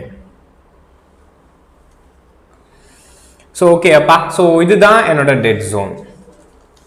அடுத்ததா இந்த dead zone பொறுத்த வரைக்கும் sir இங்க நீங்க dead zone வராம இருக்கணும்னா என்ன சொல்லிருக்கீங்க, மினிமம் இம்பிடன்ஸை நீங்க பில்ட் பண்ணணும்னு சொல்லியிருக்கீங்க. அப்ப அந்த மினிமம் இம்பிடன்ஸை என்னால வேற ஒரு வழியில கொடுக்க முடிஞ்சிச்சுன்னா இந்த டெட் ஜோனை என்னால கட் டவுன் பண்ண முடியும்ல. அப்போ இந்த டெட் ஜோனை நான் அவாய்ட் பண்ணணும்னா எனக்கு ஒரு அனதர் டெக்னிக் இருக்கு, அது என்னோட இந்த ரெண்டு காயில கனெக்ட் பண்ற டெக்னிக். ஓகே, இந்த பாருங்க, இந்த இடத்துல என்னோட ரெண்டு காயில நான் கனெக்ட் பண்றேன்ல. இப்போ இந்த ரெண்டு காயில நான் எந்த ஃபேஸுக்கு கனெக்ட் பண்றேன்? ஓகே, சி எக்ஸாம்பிள் ஒரு 3 ஃபேஸ் சிஸ்டம் எடுத்துப்போம். ஏன்னா இந்த ரிலேஸை ஒரு 3 ஃபேஸ் ஏசி சர்க்யூட்ல நான் கனெக்ட் பண்ணியிருக்கேன். அப்போ இவன் வந்து பிட்வீன் விஆர், இவன் வந்து பிட்வீன் விஒய், ஸோ இவன் வந்து பிட்வீன் விஆர், இவன் பிட்வீன் விபி இல்லை விபிசி. ஸோ இந்த மாதிரி எந்த ஃபேஸ்ன்னு நான் கனெக்ட் பண்ணியிருக்கலாம்ல. அப்போ அதில் நான் எந்த மாதிரியான கனெக்ஷனை நான் கொடுக்கறதுப்போ எனக்கு இந்த டெட் ஜோனை குறைக்க முடியுது. ஓகே, இந்த டெட் ஜோனை நான் வந்து கண்டிப்பா வந்து தடுக்கணும்பா. ஏன்னா நான் பர்டிகுலரா சொல்ல முடியாது ரிலே பக்கத்துல ஃபால்ட் ஆகாதுன்னு நான் சொல்ல முடியாது. ஃபால்ட்ன்றது எங்கன்னா நடக்கலாம், அது ரிலே பக்கத்துல கூட நடக்கலாம். அப்ப ரிலே பக்கத்துல நடந்துச்சுன்னா இம்பிடன்ஸ் கம்மியா இருக்குது, அப்ப ரிலே ஆப்ரேட் ஆக மாட்டேங்குது. இது ஒரு பிரச்சனை. ஓகே, ஃபால்ட்ன்றது எங்கன்னா நடக்கும், ஸோ ரிலே பக்கத்தில் நடக்காதுன்னு என்னால் சொல்ல முடியாதுல்ல. அப்போ இந்த பிரச்சனை, இந்த டெட் ஜோனு எப்போனாலும் நடக்கிறதுக்கு வாய்ப்பு இருக்கு. அப்போ இந்த டெட் ஜோனை நம்ம குறைக்கணும். அப்போ therefore we need to resolve the impedance problem. அந்த இம்பிடன்ஸ் ப்ராப்ளமை நம்ம என்ன சரி பண்ணணும்? ஸோ கரெக்டா, அப்போ இந்த இம்பிடன்ஸ் ப்ராப்ளமை நம்ம சரி பண்ணணும். அதை சரி பண்ணுறதுக்காக நம்ம டைரக்ஷனல் ரிலே கனெக்ஷன் அப்படின்ற சில ஸ்கீம் ஆஃப் கனெக்ஷனுக்கு போகிறோம். விச் மீன் என்னோட ஆர் ஃபேஸு ஒய் ஃபேஸுக்கு கிராஸாக கனெக்ட் பண்ணுறத நான் மாற்ற போகிறேன். நமக்கு நிறைய முறை தெரியும். ஸோ 30 டிகிரி கனெக்ஷன், 60 டிகிரி கனெக்ஷன்லாம் நம்ம டிரான்ஸ்ஃபார்மர்லையுமே பார்ப்போம். ஓகே, ஸோ ஒரு காயிலுக்கும் இன்னொரு காயிலுக்கும் இடைப்பட்ட ஆங்கிள், ஓகே, அதை நம்ம கிரியேட் பண்ண முடியும். விச் மீன் நம்மளால சேஞ்ச் பண்ண முடியும். அப்படி சேஞ்ச் பண்ணுறப்போ என்னால் என்ன பண்ண முடியுதுன்னா இந்த இஷ்யூவை ஸோ கொஞ்சம் ஒரு அடுத்த எக்ஸ்டென்ட் வரைக்கும் ரிசால்வ் பண்ண முடியுது. ஓகே, இப்போ அடுத்தது அதை போகலாமா? அப்போது இந்த டைரக்ஷனல் ரிலேவோட கனெக்ஷனுக்கு போகலாம். ஓகே, பிகாஸ் இந்த டைரக்ஷனல் ரிலே கனெக்ஷனில் தான் இந்த பிரச்சனையை நம்ம சரி பண்ண போகிறோம். ஓகே,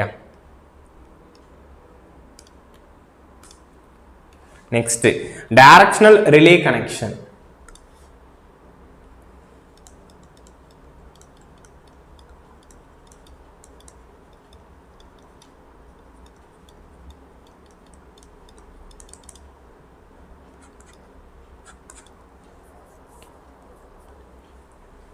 ஸோ பொதுவாக இந்த கனெக்ஷன் எது ஒரு விஷயம் நம்ம பண்ணுறதுனாலும் ஒரு பெனிஃபிட் வரணும் அப்படின்றதுக்காக தான் நம்ம பண்ணுறோம்.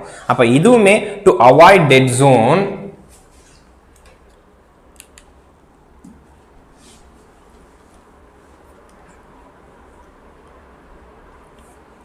to avoid dead zone by going to avoid dead zone we are going a voltage connection.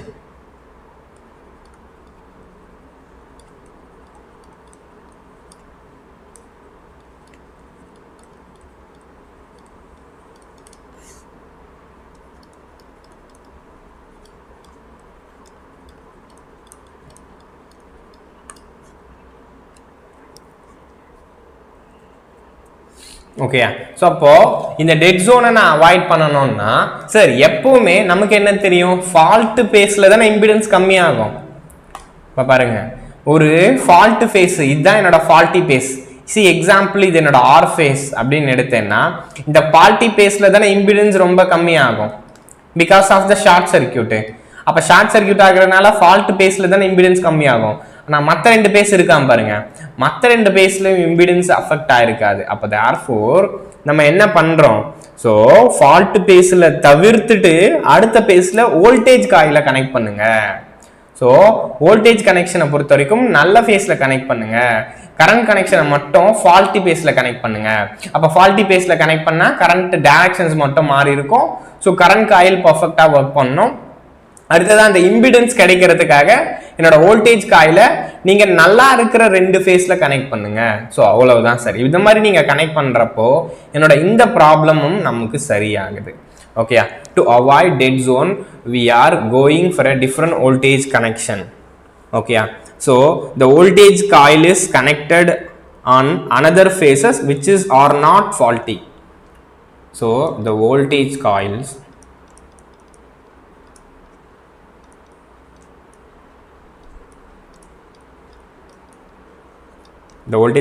are connected to which is not faulty.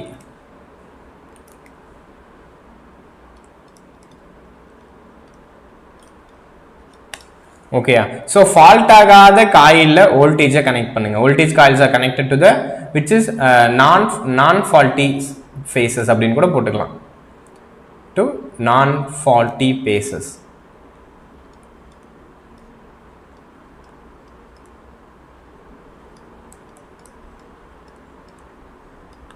Voltage coils are connected to non faulty. Okay, fault ஆகாத phases-ல. அடுத்ததா the current coil but the current transformer is mounted on fault phase. But the current coil is mounted on faulty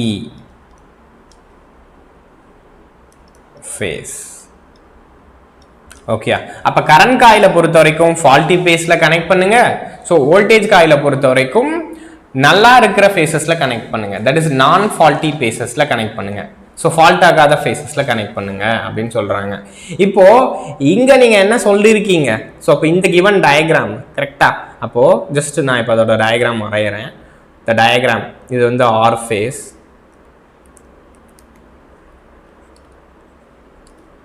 next to y phase and next to b phase, ryb, right?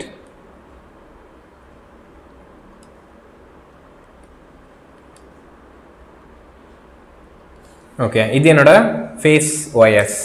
so overhead transmission lines இது. okay, அடுத்ததா so actually fault எங்க நடக்க போகுதுன்னு எடுத்துக்கிறேன். fault is on the r phase. okay, fault வந்து r phaseல தான் நடக்குது.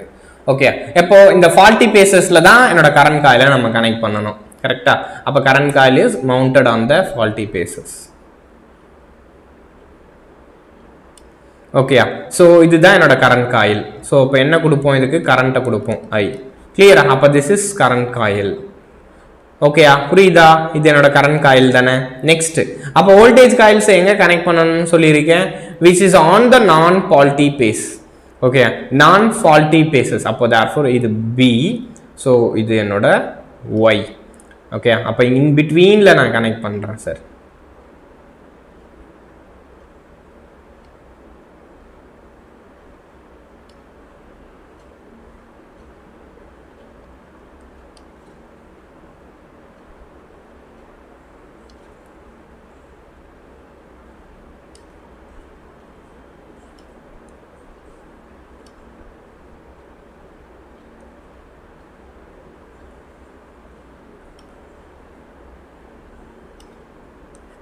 okay, this is what v. so in the v inறது என்னப்பா? that is vyb. okay, voltage across y phase and b phase. okay, இந்த voltage எப்பவுமே நம்ம எப்படி எழுதுவோம்? vyb அப்படின்னு தான் எழுதணும். ஏன்னா y phase-க்கும் b phase-க்கும் கனெக்ட் பண்ணியிருக்கோம் across the y phase and b phase. okay, இது என்னோட vyb. அடுத்ததா நமக்கு நிறைய முறை வெக்டார்ஸ்லயும் இஎம்எஃப்லயும் பார்த்துருப்போம். ஸோ vyb எப்படி எழுதலாம்?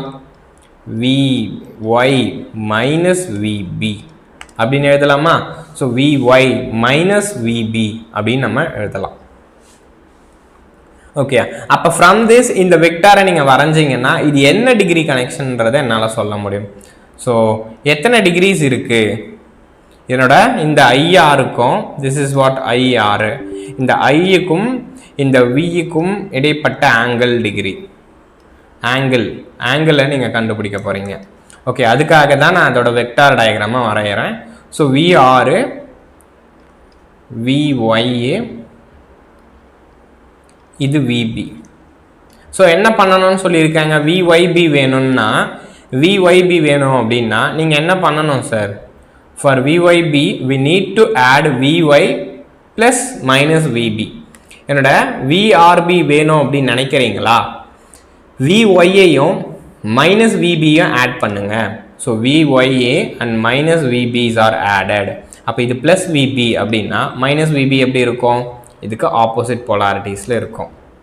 ஓகே, அது ப்ளஸ் விபின்னா இது என்னோட minus VB, this is VR. இப்போ இந்த ரெண்டுத்தையும் ஆட் பண்ணணுமாப்பா, விஒய்யையும் மைனஸ் விபியும் ஆட் பண்ணணும். இவன் விஒய் இவன் மைனஸ் விபி. அப்போ இந்த ரெண்டு வெக்டாரை ஆட் பண்ணணும்.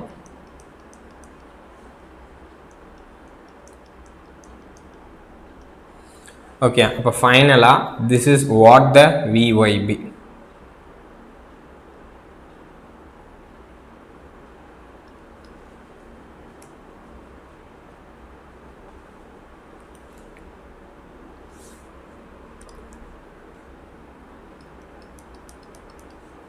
Okay, this is what VYB.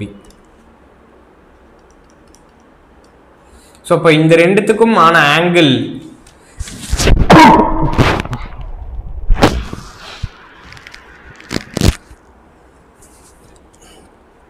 sorry for the disturbance. அப்போ ஓகே, அடுத்து VR and VYB கான ஆங்கிள் அப்படின்றத நீங்க பார்த்தீங்கன்னா which is 90 degree. ஓகே, இந்த ரெண்டுத்துக்குமான ஆங்கிள் டிஃபரன்ஸ் அப்படின்றது பார்த்தீங்கன்னா that is 90 degree sir. Okay, அப்போ இந்த கனெக்ஷனுக்கு பேர் என்ன அப்படின்னா this is 90 degree connection.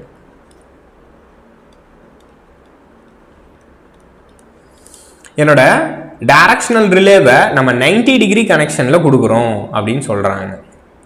Okay, அப்போது நம்ம 90 டிகிரி கனெக்ஷனில் கொடுக்குறப்போ ஸோ எனக்கு என்ன நடக்கும் அப்படின்னு பார்த்தீங்கன்னா, so when LG fault, LL fault, so இல்லை எல்எல்ஜி ஃபால்ட்டு, டபுள் எல்ஜி ஃபால்ட்டு, இந்த 3 ஃபால்ட்டு நடக்கிறப்போ ஸோ என்னோட ஃபால்ட்டோட வோல்டேஜஸை நம்ம கால்குலேட் பண்ணியிருப்போம். ஸோ கரெக்டாக ஃபால்ட்டோட வோல்டேஜஸை நம்ம கால்குலேட் பண்ணியிருப்போம். அதை நீங்கள் செக் கூட பண்ணி பார்க்கலாம். ஓகே, சி எக்ஸாம்பிளாக நான் டைப் ஆஃப் ஃபால்ட் போடுறேன் இங்கே. ஸோ இந்த கார்னரில் எழுதுகிறேன். இதை நம்ம ஃபால்ஸில் பார்த்துருப்போம். ஸோ ஒவ்வொரு ஃபால்ட்டு நடக்கிறப்போ அதோட ஃபேஸ் வோல்டேஜ் என்னவாகுது அப்படின்னு தெரியணும்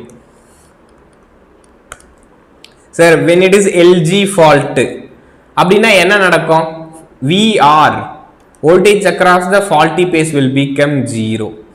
கரெக்டா? ஸோ என்னோட voltage across faulty phase will become 0. ஏன்னா அந்த ஒரு ஃபால்ட்டு அந்த இடத்துல நமக்கு நடக்கும்.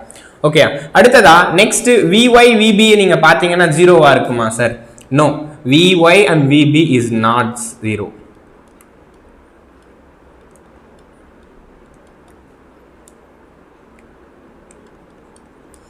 ஓகே, அப்ப therefore இந்த இடத்துல இதோட டிஃபரன்ஸ் இருக்கு பாருங்க. Vy Vb தான் நம்ம கண்டுபிடிக்கிறோம். அப்ப Vyb-ன்றது it is not going to be 0. அப்ப therefore Vyb it is not equivalent to 0. Okay, ஒரு எல்ஜி ஃபால்ட் நடந்துச்சுன்னா இந்த ரிலேக்கு எந்த பிரச்சனையும் இல்லை, பர்ஃபெக்டாக ஒர்க் பண்ணும் 90 டிகிரி கனெக்ஷன். ஓகே, ஒரு எல்ஜி ஃபால்ட் நடக்கிறப்போ ஏன்னா மற்ற ரெண்டு ஃபேஸோட வோல்டேஜஸ் டெஃபினட்டா 0 ஆகாது எல்ஜி ஃபால்ட்டில். அடுத்ததா எல்எல் ஃபால்ட்டு. சரி, நீங்கள் எல்எல் ஃபால்ட்டில் எடுத்தாலும் இட் இஸ் நாட் ஈக்குவலன் டு 0 தான். அதே எல்எல்ஜி இதுலேயுமே இட் இஸ் நாட் ஈக்குவலன் டு 0 தான் வரும். ஏன்னா நீங்கள் போய் பாருங்க. ஸோ விஒய் விபி ஒரு ஃபால்ட் நடக்குதுன்னா வோல்டேஜஸ் எப்படி இருக்கு, அதோட ஃபேஸ் வோல்டேஜஸ் எப்படி இருக்குன்னு பாருங்க. ஏன்னா இந்த இடத்துல நம்ம கொடுக்கறதே இது வோல்டேஜ் காயில், இந்த வோல்டேஜ் காயிலுக்கு அக்ராஸா நம்ம விஒய்பியை தான் கொடுக்குறோம். அப்ப விஒய்பி இருக்குமா இல்லையான்னு தெரியாம நம்ம கொடுக்க கூடாதுல்ல. அப்போ ஒவ்வொரு ஃபால்ட்டை பத்தி நம்ம அண்டர்ஸ்டாண்ட் பண்ணியிருக்கோம். அப்போ அதோட ஸ்டடியை எடுத்துட்டு வந்து இங்க நான் செக் பண்ணி பார்த்தேன்னா, ஸோ இந்த 2 கேசஸ் நடக்கிறப்போ எனக்கு ஃபால்ட்டில் எந்த ஒரு பிரச்சனையும் இல்லை. ஓகேயா, என்னோட ரிலேவும் பர்ஃபெக்டா ஐசோலேட் பண்ணும். ஓகேயா, ஸோ என்னோட ரிலேவும் பர்ஃபெக்டா நம்மள இந்த பிரச்சனையை ரிசால்வ் பண்ணும். ஸோ ஒருவேளை ட்ரிபிள் சிமெட்ரிக்கல் ஃபால்ட் அப்படின்னு சொல்லுவோம். சார் சிமெட்ரிக்கல் ஃபால்ட்னா என்ன அர்த்தம்? VY equivalent to VB equivalent to VR. Okay, this is for symmetrical faults. Symmetrical ஃபால்ஸை பொறுத்த வரைக்கும் எஸ், அந்த 3 காம்பனன்ட்ஸும் நமக்கு சேமா இருந்திருக்கும் சார். ஓகே, அப்போ நீங்க பாத்தீங்கன்னா டெஃபினட்டா இங்க 0 வரும். ட்ரிபிள் எல்ஜி ஃபால்ட் நடந்தாலும் 0 தான் வரும். அப்போ இந்த 90 டிகிரி கனெக்ஷனை நம்ம யூஸ் பண்ணலாம் சார், சூப்பர் தான். பட் அது என்னோட அன்சிமெட்ரிக்கல் ஃபால்ட்டுக்கெல்லாம் பர்ஃபெக்டா இருக்கும். ஆனா சிமெட்ரிக்கல் ஃபால்ட் நடக்கிறப்போ which is 3 phase fault, so 3 phase fault நடக்கிறப்ப மட்டும் இதோட சென்சிட்டிவிட்டின்றது போயிடும். ஸோ சென்சிட்டிவிட்டி போயிடுதுன்னா என்ன அர்த்தம்? ரிலே ஒர்க் ஆகாது. ஏன்னா இந்த வோல்டேஜ் அக்ராஸ் விஒய்பி 0வாவே மாறிடுது. ஸோ வோல்டேஜ் அக்ராஸ் விஒய்பியே இல்லைன்னா ரிலே எப்படி ஒர்க் பண்ணும்? வோல்டேஜ் காயில்ல ஒரு டார்க் ஃப்ளக்ஸே கிரியேட் ஆயிருக்காது. அப்போ தேர்ஃபோர் டெஃபினட்டா என்னோட ரிலேல working torque, operating torque build ஆயிருக்காது. ஓகேயா, ஸோ இதுதான் இதில் இருக்கிற ஒரு பிரச்சனை. ஓகேயா, இந்த 90 degree connection, 30 degree connection, 60 degree கனெக்ஷன்ஸ்லாம் கூட இருக்கு. அவுட் ஆஃப் திஸ் இந்த 90 டிகிரி கனெக்ஷன் தான் ப்ரிஃபர் பண்றோம். பட் இதுலயும் ஒரு பிரச்சனை என்ன அப்படின்னா, என்னோட சிமெட்ரிக்கல் ஃபால்ட் நடக்கிறப்போ விச் இஸ் 3 ஃபேஸ் ஃபால்ட் நடக்கிறப்போ இதோட சென்சிட்டிவிட்டி நமக்கு போயிடும். ஓகே, இதுக்காக நம்ம பின்னாடி வேற டெக்னிக்ஸை நம்ம யூஸ் பண்ணிக்கலாம். அப்போ இந்த கேஸ்ல என்ன பண்ணலாம் அப்படின்றதெல்லாம் பின்னாடி நம்ம பார்த்துக்கலாம். அப் டு திஸ் இந்த ஃபால்ட் முடிஞ்சிடும் நமக்கு. ஓகே, ஸோ இதில் இருக்கிற ரிமைனிங் திங்ஸை நம்ம பார்க்கலாம். ஓகே, இந்த பிரச்சனையை இப்போதைக்கு நம்ம விட்டுருவோம். ஓகே, அப்போ therefore 90 degree connection are preferred. In practice note, in practice 90 degree connection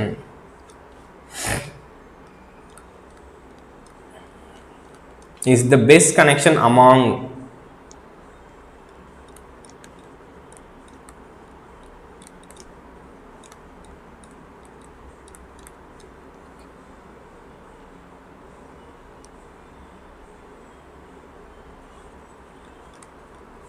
other 30 degree or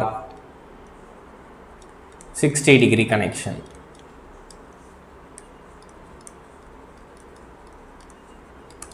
அடுத்ததா இதுல என்ன பிரச்சனைன்னா, எஸ் 60 டிகிரில பார்த்தாலும் இந்த பிரச்சனை இருக்கும், 30 டிகிரிலயும் இந்த பிரச்சனை இருக்கும் தான். ஓகே, அடுத்ததா 90 degree connection loses its sensitivity for 3 phase fall.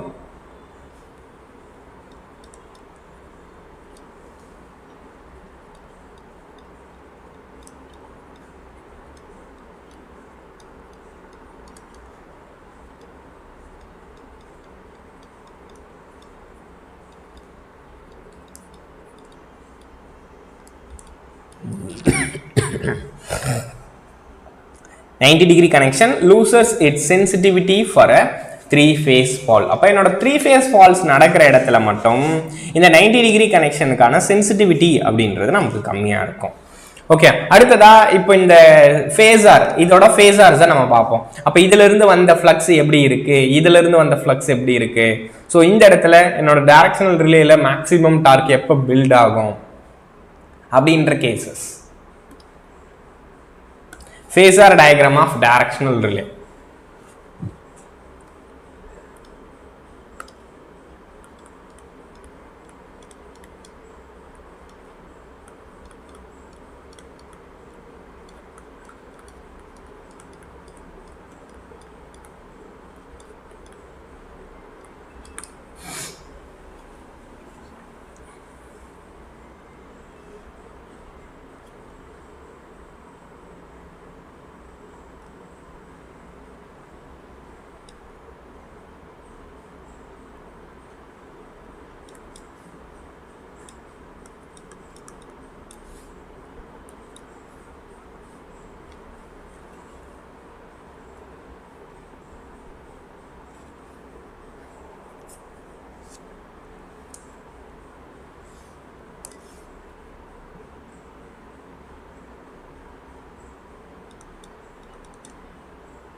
அடுத்ததான் நெக்ஸ்ட் என்னோட maximum torque angle MTA line அப்படின்னு நான் உங்களுக்கு சொல்லியிருப்பேன்.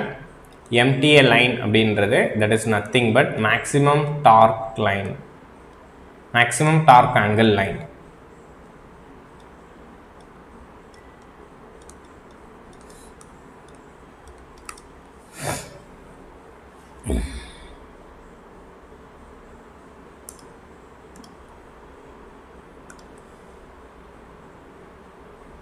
இது என்னோட 5C ஓட கரண்ட், தட் இஸ் IC. அடுத்ததா வோல்டேஜ் காயிலோட கரண்ட், அது கரண்ட் காயிலோட கரண்ட். இது என்னோட வோல்டேஜ் காயிலோட கரண்ட், தட் இஸ் IV. அப்போ கரண்ட்டில் தான் ஃப்ளக்ஸ் 5V இருக்கும். ஓகே, ஸோ இந்த ஆங்கிளை நீங்கள் 5V அப்படின்னு எழுதலாம். ஸோ இது πC அப்படின்னு நம்ம எழுதலாம். அடுத்ததான் நமக்கு என்ன தெரியும், இப்போ தான் என்னோட டார்க் எக்ஸ்பிரஷனை ஃபஸ்ட்டு நம்ம எழுதியிருப்போம். So VI cos of theta minus tau அப்படின்னு சொல்லி எழுதியிருப்போமா. So cos of theta minus tauன்னு சொல்லிட்டு இந்த இடத்துல டவுன்றது that is maximum MTA line, அதாவது MTA லைனோட ஆங்கிள்.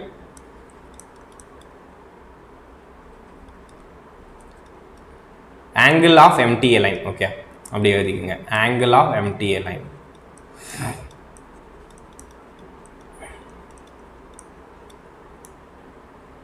என்னோட மேக்ஸிமம் டார்க் ஆங்கிள் லைன். எப்பவுமே MTA லைனோட ஆங்கிள்ன்றது வித் ரெஸ்பெக்ட் டு வோல்டேஜ்க்கு இருக்கும்.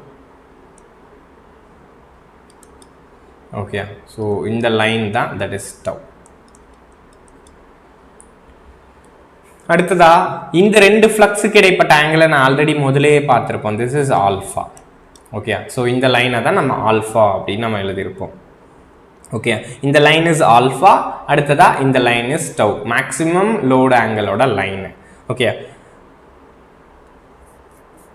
ஸோ இது என்னோட தீட்டா வி. கிளியரா? இது என்னோட தீட்டா வி. ஸோ நெக்ஸ்ட்டு இப்போ தானே நம்ம பார்த்தோம் எனக்கு மேக்ஸிமம் டார்க் வேணும்னா 90 டிகிரி கனெக்ஷன் இருக்கணும் அப்படின்னு சொல்லி. ஸோ இப்போ தானே நம்ம பார்த்தோம். ஸோ இந்த இடத்துல 90 டிகிரி கனெக்ஷனே எனக்கு பெஸ்ட்டாக இருக்குது அப்படின்னு சொல்லிட்டு. கரெக்டா? இன் practice 90 degree connections R the best one அப்படின்னு சொல்லி பார்த்தோமா. அப்போ தேர்ஃபோர் நான் என்ன பண்ணுறேன்னா, ஸோ அதை ஜஸ்ட் கம்பேர் பண்ணுறேன். அப்போது எனக்கு 90 டிகிரி கனெக்ஷனாக இருக்கணும்னா என்னோட எந்த ஆங்கிள்ப்பா 90யாக இருக்கணும்? தீட்டா வி ப்ளஸ் டவ் இருக்குது பார்த்தீங்களா. ஸோ இந்த தீட்டா வி, இந்த தீட்டா வியும் இந்த டவ் இருக்குல்ல, இந்த ரெண்டுத்தோட அடிஷன் எனக்கு கண்டிப்பாக 90 டிகிரியாக இருக்கணும். ஓகே, பிகாஸ் இங்கே பாருங்கள் தீட்டா மைனஸ் டவ் அப்படின்னு சொல்லி போட்டிருக்கேன்னா, ஸோ தீட்டா மைனஸ் டவ் வந்து ஆல்வேஸ் 90 டிகிரி இருந்தால் தான் எனக்கு இங்கே கரெக்டாக இந்த இடத்துல எனக்கு 1 வரும். ஓகே, அப்போ தேர்ஃபோர் நான் என்ன எழுதுறேன்னா theta minus tau always 90 degree.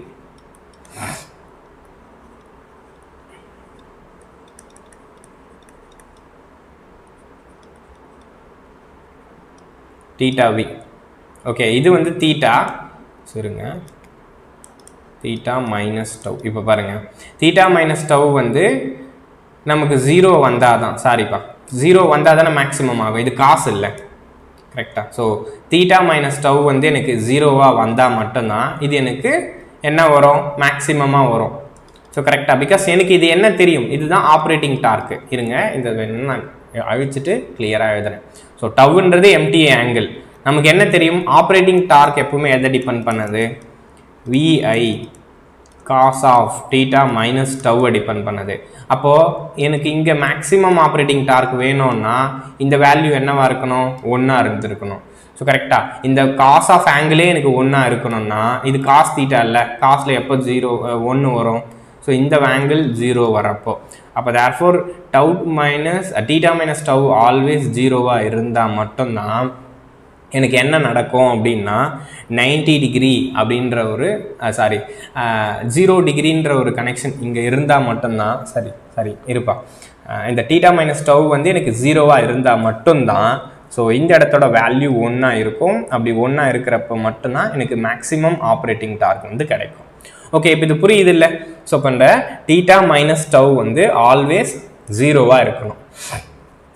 Okay, அப்போ ஃப்ரம் திஸ் இதிலிருந்து நான் என்ன சொல்லலாம்? அப்போ ஃப்ரம் திஸ் இதிலிருந்து நான் என்ன பண்ணுறேன்னா இதை டெரைவ் பண்ணுறேன்.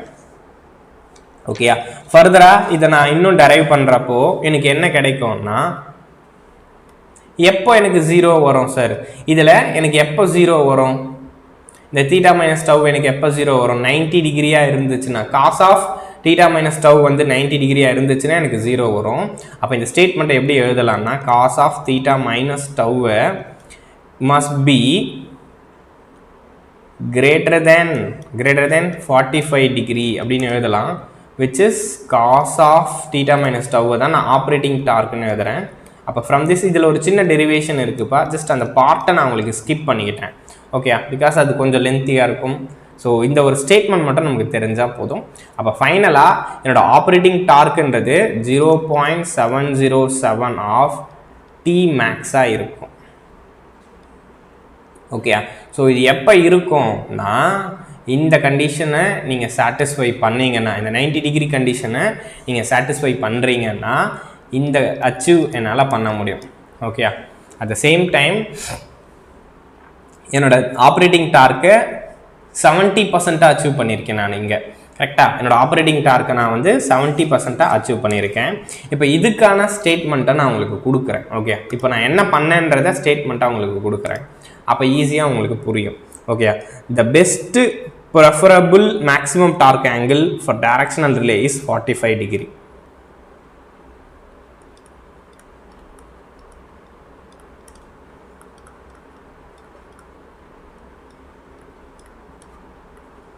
maximum torque angle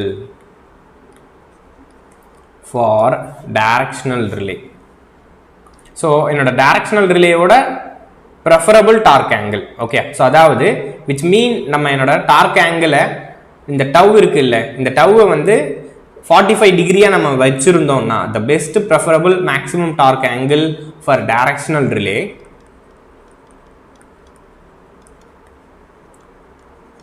is 45 டிகிரியா இருக்கிறப்போ. ஓகே, ஸோ இது ஒரு 45 டிகிரியா இருக்கிறப்போ என்னோட operating torque is always greater than 70%. Then the operating torque is always greater than 70.7%. Okay, அதாவது நீங்கள் என்னோட மேக்ஸிமம் டார்க் ஆங்கிளை 45 டிகிரிக்கு வைக்கிறப்போ என்னோட மேக்ஸிமம் ஆப்ரேட்டிங் டார்க்ன்றது 70%க்கு மேலே இருக்கும். விச் மீன் டவ்வை தான் இப்போ நம்ம 45 டிகிரியாக வைக்கணும். Okay, tau must be 45 degree. Okay, டவ்வை நம்ம 45 டிகிரியாக வச்சுக்குவோம். ஸோ இதை நான் இப்படி கூட ப்ரூவ் பண்ணலாம், cos of theta minus tau அப்படின்னு சொல்லியிருக்கோமா. இந்த தீட்டாவை நம்ம 90 டிகிரிக்கு எடுத்துக்குவோம். ஸோ இந்த டவ் வந்து 45 டிகிரி அப்படின்னு சொல்லி போட்டோம்னா எஸ், அப்போ எனக்கு இங்கே என்ன கிடைக்கும்னா காஸ் ஆஃப் 45 டிகிரி அப்படின்னு கிடைக்கும். காஸ் ஆஃப் 45 டிகிரி அப்படின்றது தான் நமக்கு என்ன தெரியும், 0.707 அப்படின்னு நம்ம சொல்லுவோம். ஓகே, இந்த இடத்துல தீட்டா வில் பி 90 டிகிரி. ஓகேயா, ஸோ அடுத்ததாக tau will be 45 degree. So just அப்போ நம்ம அதை சப்ஸ்டியூட் பண்ணி கண்டுபிடிச்சிருப்போம். ஓகேயா, ஸோ அப் டு திஸ் உங்களுக்கு டைரக்ஷனல் ரிலே அப்படின்றது முடிஞ்சிருச்சு. ஜஸ்ட் இந்த பாயிண்ட்டை மட்டும் நீங்கள் ஞாபகம் வச்சுக்கோங்கப்பா, பிகாஸ் இதோட இது திரும்பவும் நம்ம என்ன பண்ணணும்னா என்னோட ரிலேலேருந்து ரீஸ்ட்ரைனிங் டார்க்கை அடுத்ததாக ஆப்ரேட்டிங் டார்க்கை டெரைவ் பண்ணி அதுக்கப்புறமா கம்பேர் பண்ணணும். ஸோ அதனால ஜஸ்ட் இதை மட்டும் நீங்கள் ஞாபகம் வச்சுக்கோங்க. ஸோ ஓகேயா, ஸோ அப்புறம் நெக்ஸ்ட் நம்ம அப்ளிகேஷன்ஸ் போயிடலாம். ஓகேயா, இதோட டெரிவேஷனை மட்டும் நான் ஸ்கிப் பண்ணிட்டேன்ப்பா, ஏன்னா அது கொஞ்சம் லென்த்தியாக போகும் நமக்கு. ஸோ கொஞ்சம் கம்ப்ளீட் பண்ணணும், அதனால நான் அதை மட்டும் ஸ்கிப் பண்ணிக்கிட்டேன். ஓகே, அடுத்ததா அப்ளிகேஷன் ஆஃப் டைரக்ஷனல் ரிலே.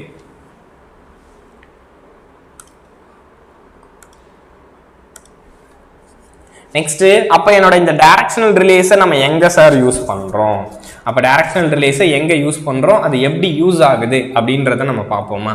இப்போ next application of directional relay.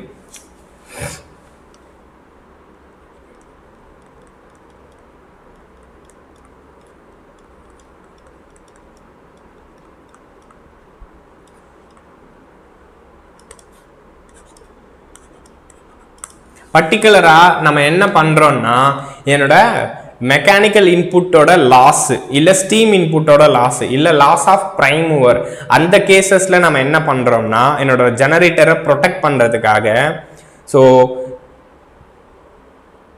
என்னோட டைரக்ஷனல் ரிலேவை தான் யூஸ் பண்ணுறோம். ஏன்னா நம்ம இப்போ தானே சிங்க்ரனஸ் மிஷினை பார்த்தோம். சிங்க்ரனஸ் மிஷினை பொறுத்த வரைக்கும் when prime mover is losses, அப்போது சிங்க்ரனஸ் ஜெனரேட்டர் இருக்குது சார் என்கிட்ட, சிங்க்ரனஸ் ஜெனரேட்டரில் loss of prime mover input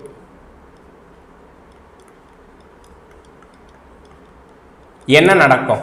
synchronous ஜெனரேட்டரில் loss of prime mover input.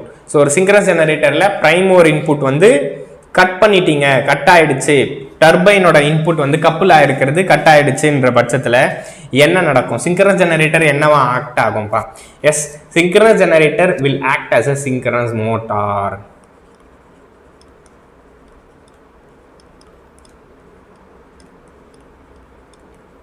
அதை நம்ம அங்கேயே கூட பார்த்தோம். சிங்க்ரனஸ் மோட்டாரா ஒர்க் பண்ணோம்னு சொல்லியிருந்தேன்னா அப்போ இது என்ன பண்ணோம்? மோட்டாரா ஒர்க் பண்றப்போ during this case it consumes active power.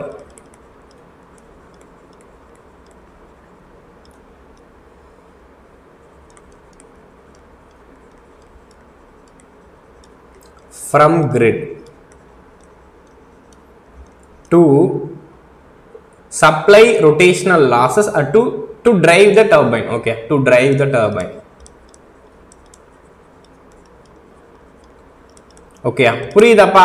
So டர்பைனோட கப்ளிங் வந்து ஃபெயில் ஆகுது, விச் இஸ் மெக்கானிக்கல் இன்புட்டு இல்லை loss of prime mover input. So இது நடக்கிறப்போ என்னோட சிங்க்ரனஸ் மோட்டாரை பொறுத்த வரைக்கும் அது என்னவா ஒர்க் பண்ணோம் அப்படின்னு சொல்லி பார்த்தீங்கன்னா, சிங்க்ரனஸ் ஜெனரேட்டர் என்னவா ஒர்க் பண்ணோம் அப்படின்னு சொல்லி பார்த்தீங்கன்னா சிங்க்ரனஸ் மோட்டாராக ஒர்க் பண்ணும்ப்பா.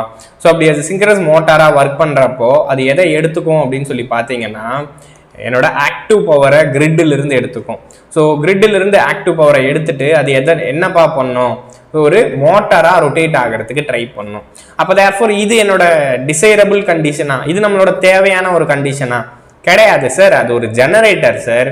அதை வந்து எப்பவுமே ஆக்டிவ் பவரை கிரிட்டிலிருந்து எடுத்துக்க கூடாது சார், கரெக்டா? ஸோ ஃபால்ட் ஆகிறப்போ என்ன ஆகுது? அதாவது ஃபால்ட் கிடையாது, இது என்னோட மெக்கானிக்கல் இன்புட், டர்பைனுக்கு கொடுத்துருக்கிற மெக்கானிக்கல் இன்புட் ஃபெயில் ஆயிடுது. ஓகேயா? அப்போ அந்த மெக்கானிக்கல் இன்புட் ஃபெயில் ஆனதுனால நம்ம என்ன பண்றோம்?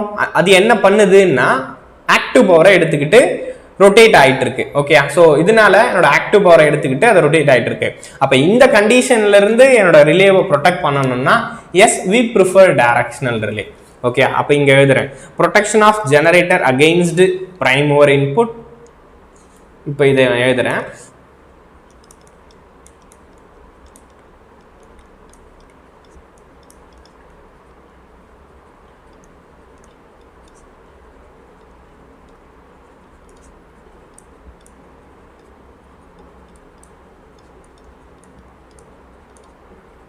R loss of steam supply prime mover input loss அப்படின்னு எழுதுறேன். R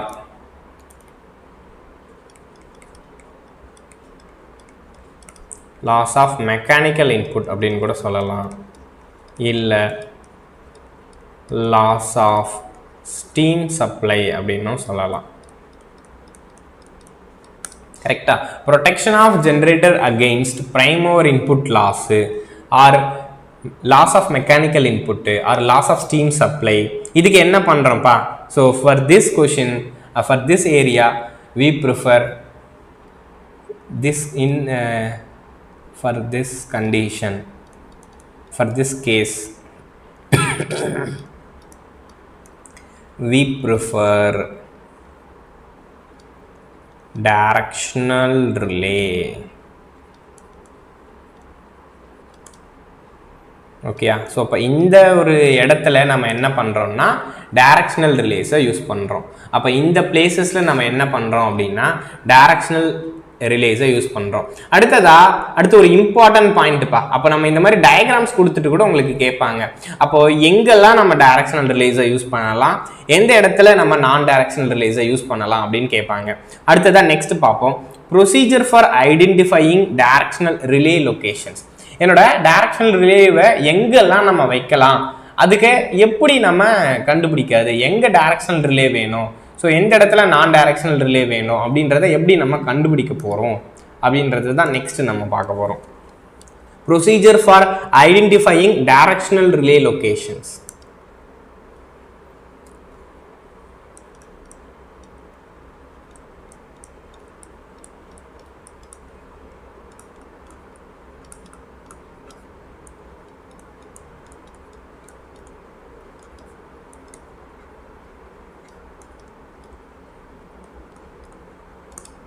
So procedure for identifying directional relay locations. Okay, so இந்த directional relay-வை எங்க நம்ம வைக்கிறோம் அதுக்கான procedure.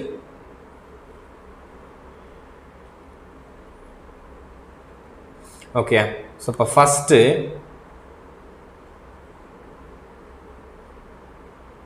first step என்னன்னா observe the location. Okay, observe the location.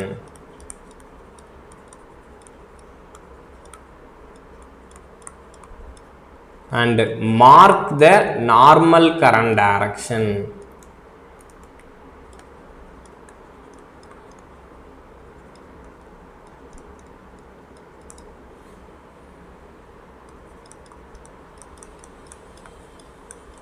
For all relays. Okay, இப்போ ஒரு பவர் சிஸ்டமில் நம்மளை வந்து டைரக்ஷனல் ரிலேவை பிளேஸ் பண்ணுறதுக்கு கூப்பிடுறாங்க. அப்போ நம்ம என்ன பண்ண போகிறோம்னா, இப்போ எந்த இடத்துல டைரக்ஷனல் ரிலேவை நம்ம பவர் சிஸ்டமில் யூஸ் பண்ணலாம், ஸோ யூஸ் பண்ண வேண்டாம் அப்படின்றத தான் இப்போ நம்ம டிசைன் பண்ண போகிறோம். ஓகே, அப்போ ஃபஸ்ட்டு பாயிண்ட் என்ன பண்ணணும்னா, என்னோட லொக்கேஷன், ஃபால்ட் லொக்கேஷன்னு நீங்கள் பாருங்கள். அந்த இடத்துல நார்மல் கரண்ட்டோட டைரக்ஷன்ஸ் எப்படி இருக்குன்னு பாருங்கள். ஓகே, இதுதான் என்னோட ஃபர்ஸ்ட் பாயிண்ட்டு.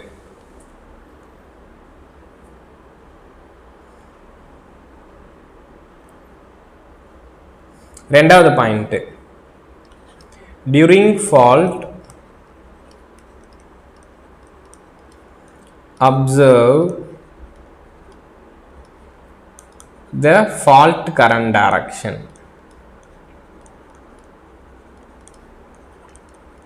நார்மலா ஃபர்ஸ்ட் நார்மலா இருக்கிறப்போ கரண்டோட டைரக்ஷன்ஸ் எப்படி இருக்கு, ஃபால்ட் நடக்கிறப்போ கரண்டோட டைரக்ஷன்ஸ் எப்படி இருக்கு அப்படின்றத பாக்குறீங்க. ஓகே, இதுதான் ரெண்டு பாயிண்ட். அடுத்ததா, if fault current and normal current are observed in the same direction. ஒருவேளை இப்படி இருக்கலாம்ல, if fault current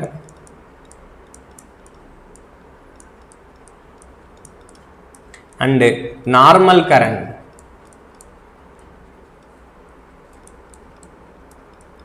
observed by the relay are same direction.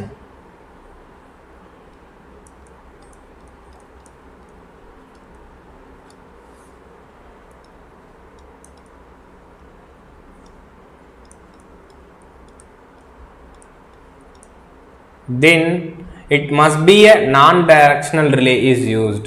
Then non-directional relay, ஏன்னா இந்த இடத்துல கரண்டோட டைரக்ஷன்ஸ் மாறவே இல்லைப்பா, அப்போ நீங்க டைரக்ஷனல் ரிலேவை யூஸ் பண்ண வேண்டிய அவசியம் இல்லை. Then non-directional relay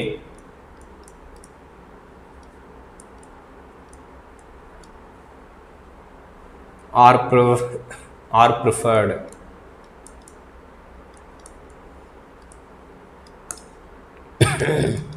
அடுத்ததா, if fault current and normal current directions observed in opposite direction.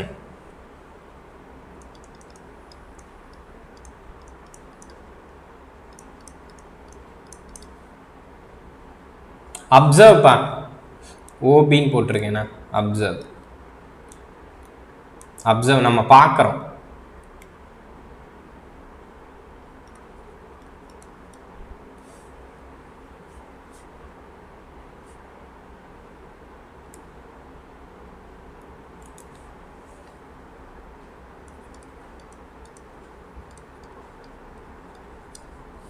Okay, if fault current and normal current observed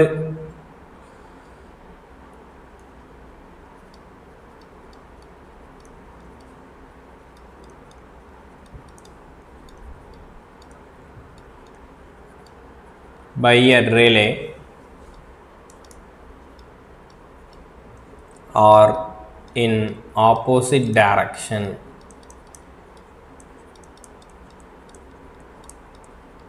A fault current and normal current observed by a relay in opposite direction, then directional relay must be preferred.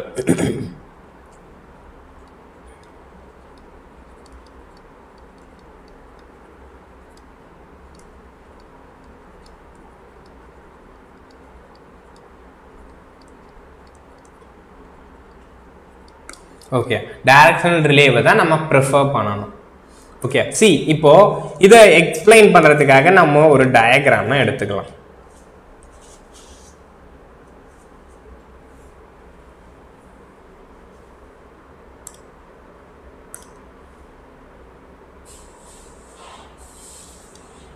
இது ஒரு source பா, இது ஒரு bus, இது ஒரு line, இது அடுத்த transmission line, இது அடுத்த என்னோட பஸ்.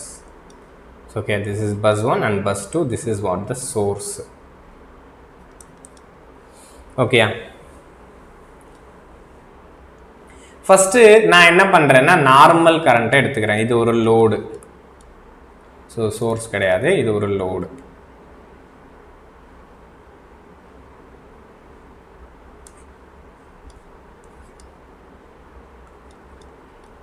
ஸோ இந்த லோடு வந்து சிங்க்ரனஸ் ஜெனரேட்டர், ரைட்? இந்த லோடு வந்து சிங்க்ரனஸ் ஜெனரேட்டர். இது என்னோட சிங்க்ரனஸ், ஆக்சுவலாக இது சிங்க்ரனஸ் மோட்டார், ஜெனரேட்டர் கிடையாது, லோடுன்றது ஜெனரேட்டர் இல்லை. So synchronous generator. இப்போது நான் என்ன பண்ணுறேன், இந்த ப்ளூ கலரில் இருக்கிறத it is normal current before fault.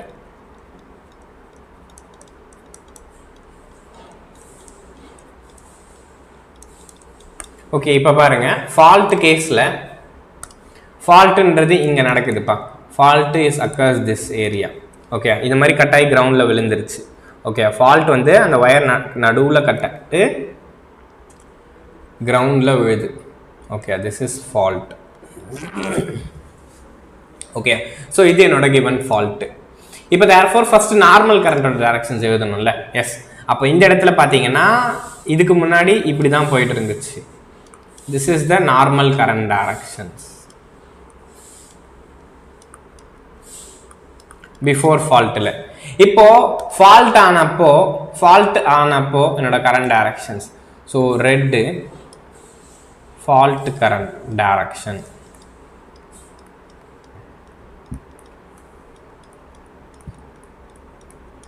இப்போ நமக்கு என்ன தெரியும்? எஸ், டெஃபினட்டா இந்த கரண்ட்ஸ் எல்லாமே ஃபால்ட் நோக்கி தான் போகும். அப்ப சிங்க்ரனஸ் ஜெனரேட்டர்ன்றது யாருப்பா? Definitely he is the source of fault current. நம்ம பார்த்தோம்ல, synchronous generator is the source of fault current. அப்போ இதுல பாத்தீங்கன்னா இந்த கரண்ட் டைரக்ஷன்ஸ் இப்படி தான் இருக்கும். அப்போ ஃபால்ட் நடக்கிறப்போ சிங்க்ரனஸ் மோட்டார் என்ன பண்ணும்? கரண்ட்டை எடுத்துக்கும் கிடையாது. Synchronous motor is also your source of fault current. அப்போ என்ன பண்ணியிருக்கோம்னா சிங்க்ரனஸ் மோட்டாரும் என்னோட ஃபால்ட் கரண்ட்டை டெலிவர் பண்ணும். Okay, synchronous motor is also start going to deliver the fault current. Okay, அப்போ synchronous motor is also start going to deliver. Okay, அப்போ இங்கே என்ன பண்ணோம்? Yes, it is the opposite direction. அப்போ பாருங்க, ஸோ இது என்னோட ரிலே 1ஓட டைரக்ஷன் எடுத்துக்கலாம், இது ரிலே 2ஓட டைரக்ஷன். ஓகே, அப்போ ஃபர்ஸ்ட் இடத்தை பொறுத்த வரைக்கும் என்னோட ரெண்டு கரண்டோட டைரக்ஷனும் சேமா இருக்கு. அப்போ அந்த இடத்துல நம்ம என்ன ரிலேவை யூஸ் பண்ணலாம்னா நான் டைரக்ஷனல் ரிலேவை நம்ம ப்ரிஃபர் பண்ணலாம். ஓகேயா, அடுத்ததா இந்த இடத்துல பாருங்க, ஸோ செகண்ட் பொசிஷன்ல நம்ம டைரக்ஷன் ஆஃப் கரண்ட் மாறி இருக்கு, அதனால டைரக்ஷனல் ரிலேஸை நம்ம ப்ரிஃபர் பண்ணலாம். ஓகேயா, அப்போ இந்த பாயிண்ட் எழுதிட்டேன் நான். ஓகேயா, அப்போ இந்த பர்டிகுலர் பாயிண்ட்டை நான் எழுதலாமா? சிம்பிள் தானப்பா, நமக்கு என்ன தெரியும்? ஜெனரேட்டர் ஃபால்ட் கரண்ட்டை கொடுக்கும், ஸோ சிங்க்ரனஸ் மோட்டாரோ ஃபால்ட் கரண்ட்டை கொடுக்கும். அப்போ தேர்ஃபோர் இந்த இடத்துல பொசிஷன் 1ல டைரக்ஷன்ஸ் மாறல, ஆனால் பொசிஷன் 2ல டைரக்ஷன்ஸ் மாறி இருக்கு. அதனால எனக்கு என்ன வேணும்? வி நீட், கரெக்டா, வி நீட் ரிலே. ஓகே, அப்போ இதை எழுதிக்கிறேன் நோட்டா. அப்போது இதை நான் நோட்டாக எழுதிக்கிறத பிளைண்டாக எழுதிக்கிறத விட இன்னொரு ஸ்டேட்மெண்ட் சொல்கிறேன். இங்கே பாருங்கள், பொசிஷன் 1ல் நான் யூஸ் பண்ணுறேன், பொசிஷன் 2ல் நான் யூஸ் பண்ணுறேன்னு சொல்கிறத விட திஸ் இஸ் வாட் சோர்ஸ். கரெக்டாக, இது என்னோட லோடு. அப்போ சோர்ஸ் சைடில் இருக்கிற சர்க்கியூட் பிரேக்கர்ஸை எப்பவுமே நம்ம எதை யூஸ் பண்ணலாம்? இட் இஸ் அ நான் டைரக்ஷனல் ரிலேஸை ப்ரிஃபர் பண்ணலாம். அதுவே லோட் சைடில் நம்ம எதை யூஸ் பண்ணலாம்? டைரக்ஷனல் ரிலேஸை நம்ம ப்ரிஃபர் பண்ணலாம். கரெக்டா? ஸோ இந்த இடத்துல பாருங்கப்பா, இங்கே நீங்கள் டைரக்ஷனல் ரிலேவை ப்ரிஃபர் பண்ணலாம். ஓகே, ஏன்னா அந்த இடத்துல எனக்கு டைரக்ஷன் ஆஃப் கரண்ட் மாறுது. ஸோ அதனால லோட் சைடில் நீங்கள் டைரக்ஷனல் ரிலேஸை ப்ரிஃபர் பண்ணலாம், சோர்ஸ் சைடில் நான் டைரக்ஷனல் ரிலேஸை ப்ரிஃபர் பண்ணலாம். ஓகே, அப்போ சோர்ஸ் சைடில் நான் டைரக்ஷனல் ரிலே, லோட் சைடில் டைரக்ஷனல் ரிலே, அவ்வளோதானே? ஸோ புரியுதா? அப்போ சோர்ஸ் சைடு லோட் சைடுன்னு நான் பிரிச்சுக்கிறேன். ஸோ 0.1 0.2 அப்படின்னு சொல்லி போடுறத விட நான் சோர்ஸ் சைடு லோட் சைடுன்னு போடலாம்ல. அப்போ therefore டைரக்ஷனல் ரிலேஸ் எங்கே யூஸ் பண்ணுறோம்? Yes, directional relays are preferred in load side. ஓகேயா? ஸோ அதை எழுதிக்கிறேன். Directional relay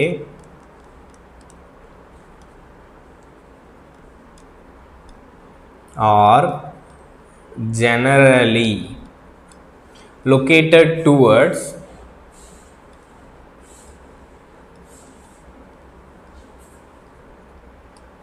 directional relays are generally located towards the load side.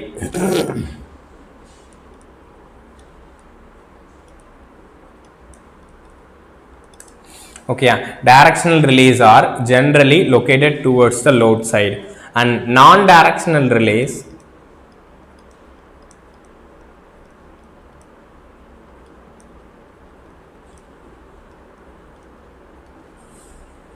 generally located towards the source side.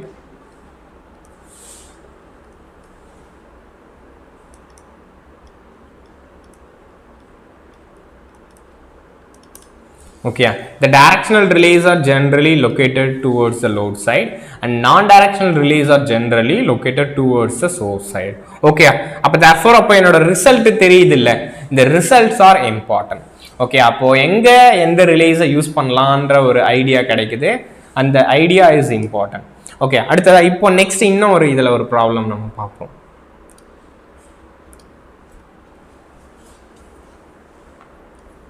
Next, இப்போது நான் ஒரு சில diagram வரைகிறேன்.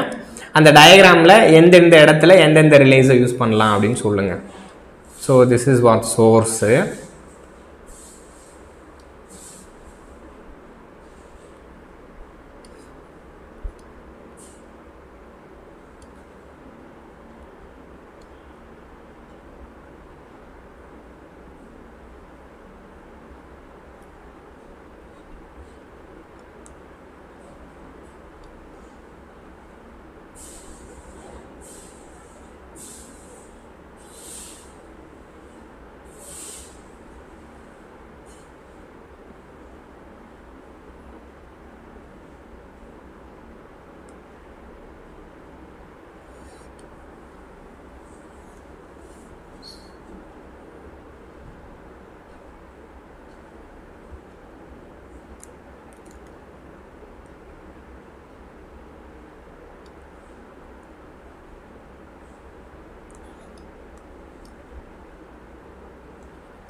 ஓகே. ஸோ இப்போது நான் என்ன பண்ணுறேன்னா இந்த டேஷ் டேஷ் அப்படின்னு போடுறேன், அது எல்லாமே relay. Okay, this is relay 1, அடுத்ததா ரிலே 2. ஓகே, இது ரிலே 1, இது ரிலே 2, இது ரிலே 3, இது என்னோட ரிலே 4. ஓகே, இது என்னோட ரிலே 4, இது என்னோட ரிலே 5, அடுத்ததா இது என்னோட ரிலே 6. ஓகே, இது வரைக்கும் என்னோட ரிலே 6.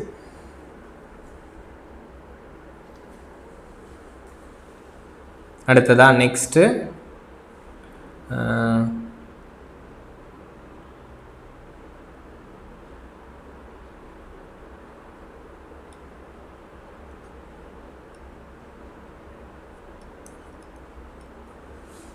ஓகே, இது உன்னோட ரிலே 7, இது ரிலே 8. ஓகே, இப்போ எத்தனை ரிலே இருக்குப்பா? 8 ரிலே இருக்கு.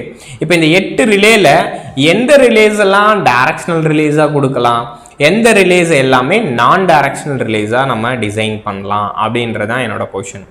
ஓகே, ஸோ எந்த ரிலே டைரக்ஷனல் ரிலேஸ், எந்த ரிலேஸ் ஆர் நான் டைரக்ஷனல் ரிலேஸ், புரியுதா? ஓகே, ஸோ இப்போ எந்த ரிலேஸை டைரக்ஷனல் ரிலேஸாக கொடுக்கணும், எந்த ரிலேஸை நான் டைரக்ஷனல் ரிலேஸாக கொடுக்கணும் அப்படின்னு சொல்லி கேட்குறாங்க. இப்போ இதை நீங்கள் எப்படி ஃபைண்ட் அவுட் பண்ணுவீங்க? எக்ஸாம்பிளாக ஒரு ஃபால்ட் அசியூம் பண்ணிக்கோங்க. ஓகே, அப்போ ஃபால்ட்டை அசியூம் பண்ணாதான் என்னால் டைரக்ஷனல் ரிலேஸையும் நான் டைரக்ஷனல் ரிலேஸையும் சொல்ல முடியும். ஏன்னா ஃபால்ட்டுன்றது எங்கன்னா நடக்கும் பாருங்க. எக்ஸாம்பிள் இந்த இடத்துல ஃபால்ட்டு நடக்கலாம், இல்லை எக்ஸாம்பிள் இங்கே ஃபால்ட்டு நடக்கலாமா, இந்த இடத்துல ஃபால்ட்டு நடக்கலாம், இல்லை இங்கே நடக்கலாம், இல்லை ஃபால்ட்டுன்றது இங்கே நடக்கலாம், இல்லை ஃபால்ட்டுன்றது இங்கே கூட நடக்கலாம். அப்போ எந்த இடத்துல ஃபால்ட்டு நடந்தாலும் அந்த ஃபால்ட்டை நம்ம சிஸ்டம் ஐசோலேட் பண்ணணும். ஸோ கரெக்டாக ஐசோலேட் பண்ணணும். அப்படி இருக்கிற பட்சத்தில் என்னென்ன ரிலேஸை நம்ம ப்ரிஃபர் பண்ணணும்? அப்போ ஃபஸ்ட்டு நார்மலை நீங்கள் டிசைன் பண்ணுங்கள். ஸோ இப்போ நார்மல் என்னப்பா? எஸ், நீங்கள் பார்த்தீங்கன்னா நார்மல் கரண்ட் டைரக்ஷன்ஸ் பார்த்தீங்கன்னா நார்மல் இவனோட டைரக்ஷன்ஸ் இப்படி இருக்கும், அடுத்ததாக இவனோட டைரக்ஷன்ஸ் இப்படி இருக்கும். அதே மாதிரி இதுலேயும் normal current. So normal currents இப்படி இருக்கா? அதே மாதிரி தான் இங்கே கிரிட்டுக்கு பவர் போயிட்டுருக்கு. Okay, this is power to the grid. Okay, இவனை என்ன பண்ணுறான்? கிரிட்டுக்கு பவரை கொடுக்குறான். ஓகே, எல்லாருமே இந்த கிரிட்டுக்கு தான் பவரை கொடுக்குறாங்க. இது எல்லாருமே சோர்ஸ். இவன் ஒரு சோர்ஸு. ஓகே, இது ஒரு சோர்ஸ். நம்ம சோர்ஸோட சிம்பிளை தான் இப்படி எழுதுறோம்ப்பா. லோடுனா ஜஸ்ட் இப்படி தான் போட்டிருப்போம். திஸ் இஸ் லோடு, இது சோர்ஸ். ஸோ இது கிரிட்னு சொல்லியிருக்காங்க. கிரிட்னா எல்லா சோர்ஸஸும் கிரிட்டோட தான் கனெக்டாக இருக்கும். அப்போ எல்லா சோர்ஸோட பவரும் கிரிட்டுக்கு தான் போகணும். ஓகே, அப்போ therefore this is normal current directions. So என்னோட ரிலேஸில் நார்மல் கரண்ட் டைரக்ஷன்ஸை ஃபர்ஸ்ட் எழுதுறேன். ஸோ கிளியராக எல்லா ரிலேஸ்லையும் நார்மல் கரண்ட் டைரக்ஷன்ஸ் எழுதிட்டேன்னா, ஏன்னா எல்லா சோர்ஸஸும் கிரிட்டுக்கு தான் எனர்ஜியை கொடுக்க போகுது. அப்போ 1 ஸோ இப்படி போகுது, அடுத்ததாக இப்படி போகுது, அடுத்ததாக இப்படி போக போகிறோம் அப்படின்றது கிளியர் ஆயிடுச்சா? இப்போ பாருங்க, இப்போ ஃபால்ட் கரண்டோட டைரக்ஷனை ஃபைண்ட் அவுட் பண்ணுவோமா? இப்போ நெக்ஸ்ட்டு ஃபால்ட்டு. டியூரிங் ஃபால்ட் இந்த இடத்துல அந்த ஃபால்ட் நடந்தால் என்னப்பா ஆகும்? இந்த இடத்துல ஃபால்ட் நடந்தால் நார்மல் கரண்ட்டோ ஃபால்ட் கரண்ட்டோ சேமாக தான் இருக்கும். ஆனால் இந்த இடத்துல ரிலே 2ல கரண்ட் டைரக்ஷன் இஸ் சேஞ்சுடு. அப்போ therefore அப்போ எனக்கு என்ன தெரிஞ்சிருச்சு? டைரக்ஷனல் ரிலேஸ் எங்கெல்லாம் தேவைன்னு எழுதுறேன். Directional relay. ஸோ அடுத்ததான் நான் டைரக்ஷனல் ரிலே.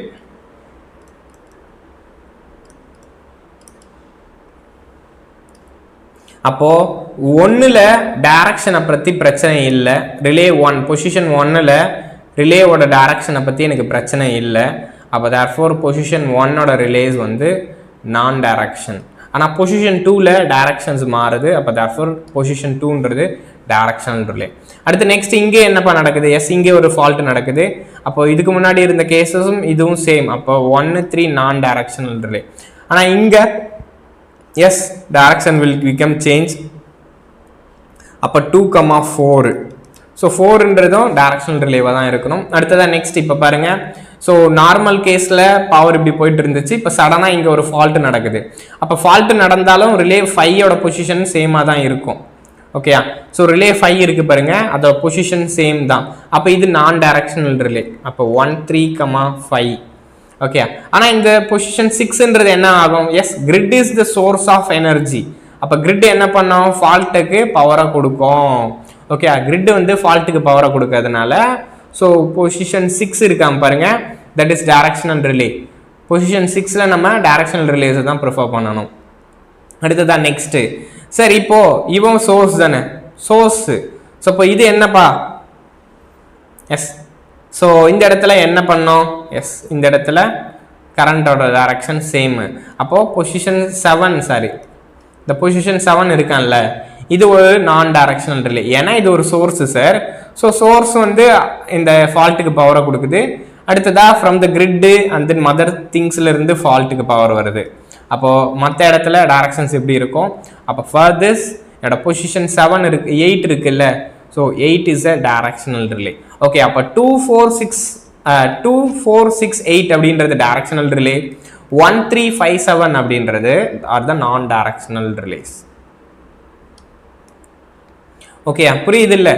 2486 அப்படின்றது that is directional relay and 1357 அப்படின்றது it is non directional relays. Up to this கிளியராப்பா? அப் டு திஸ் என்னோட டைரக்ஷனல் ரிலேஸ் முடிஞ்சிச்சு. ஸோ நாளைக்கு நம்ம என்ன பார்க்கலாம் அப்படின்னா, டிஸ்டன்ஸ் ரிலேன்னா என்ன, இம்பிடன்ஸ் ரிலே இருக்குது, ரியாக்டன்ஸ் ரிலே இருக்குது, ரிலே இருக்குது. அந்த டிஸ்டன்ஸ் ரிலேஸை பொதுவாக நம்ம எங்கே யூஸ் பண்ணுறோம்னா டிரான்ஸ்மிஷன் லைன்ஸில் யூஸ் பண்ணுறோம். அப்போ அந்த டிரான்ஸ்மிஷன் லைன்ஸில் என்னோட டிஸ்டன்ஸ் ரிலேஸ் எப்படி ஒர்க் பண்ணுது, ஸோ அதோட வேற பேர். ஏன்னா இப்போ நாளைக்கு கிளாஸஸ் பார்க்க போகிறோம்ல, அது ரொம்ப இம்பார்ட்டன்ட். கண்டிப்பாக நாளைக்கு கிளாஸ்ல இருந்து உங்களுக்கு 2 கொஷின்ஸ் கேட்பாங்க. அப்படியே உங்களுக்கு ரேர் கொஷின் பேப்பர்னாலும் ஒரு கொஷினாக கண்டிப்பாக இருக்கும். ஸோ அதோட வேற பேர் என்ன, அதோட பிரச்சனை என்ன, இந்த திங்ஸ் மாதிரி நிறைய திங்ஸ் இருக்கும். அதிலிருந்து உங்களுக்கு கண்டிப்பாக நிறைய கொஷின்ஸ் கேட்பாங்க. ஓகே, ஸோ நாளைக்கு நம்ம டிஸ்டன்ஸ் ரிலேஸை பார்க்கலாம். ஸோ டிஸ்டன்ஸ் ரிலேஸில் தான் நம்ம impedance relay, reactance relay, so admittance relay, ரிலேன்னா என்ன அப்படின்ற திங்ஸை நம்ம பார்ப்போம். ஸோ ஐ ஹோப் இந்த செஷன் உங்களுக்கு புரிஞ்சிருக்கும்னு நினைக்கிறேன்ப்பா. ஸோ இந்த டைரக்ஷனல் ரிலேஸோட டயக்ராம் எப்படி நம்ம கனெக்ட் பண்ணணும், ஸோ எங்கே டைரக்ஷனல் ரிலேஸை யூஸ் பண்ணணும், எங்கே நான் டைரக்ஷனல் ரிலேஸை யூஸ் பண்ணணும் அப்படின்னு உங்களுக்கு புரியும்ல. ஏதாச்சும் டவுட் இருந்துச்சுன்னா கண்டிப்பாக கமெண்ட் பண்ணுங்கப்பா. ஸோ நான் வந்து உங்களுக்கான ஆன்சர்ஸை பிங்க் பண்ணி விடுறேன். ஸோ அண்ட் தென் இந்த செஷன் உங்களுக்கு யூஸ்ஃபுல்லாக இருந்துச்சு அப்படின்னா ஸோ கண்டிப்பாக லைக் பண்ணி உங்கள் ஃப்ரெண்ட்ஸ்க்கு ஷேர் பண்ணுங்கள். அண்ட் உங்களோட ஃப்ரெண்ட்ஸ் யாரெல்லாம் எக்ஸாம்ஸ்க்கு படிக்கிறாங்களோ அவங்களுக்கு ஒரு ஷேர் பண்ணுங்கள். So they will also get பெனிஃபிட்டட்னா. ஸோ ஸ்டடீஸை பொறுத்த வரைக்கும் ஸோ மியூச்சுவலாக நீங்கள் பெனிஃபிட் ஆகுங்க. அப்போ தான் உங்களுக்கு ஒரு விஷயம் தெரியும் அப்படின்னா அவங்க வந்து உங்களுக்கு தெரியாத விஷயத்த சொல்லி கொடுப்பாங்க. அந்த மாதிரி உங்களுக்கு தெரிஞ்ச விஷயம் தெரியாத விஷயம் எல்லாத்தையும் நீங்கள் ஷேர் பண்ணி படிங்க. ஓகேங்களா? ஸோ நெக்ஸ்ட்டு ஒரு செஷனில் நம்ம மீட் பண்ணுவோம்ப்பா. ஏதாச்சும் டவுட் இருந்துச்சுன்னா கமெண்ட் பண்ணுங்கள். நாளைக்கு ஒரு செஷனில் மீட் பண்ணுவோம்.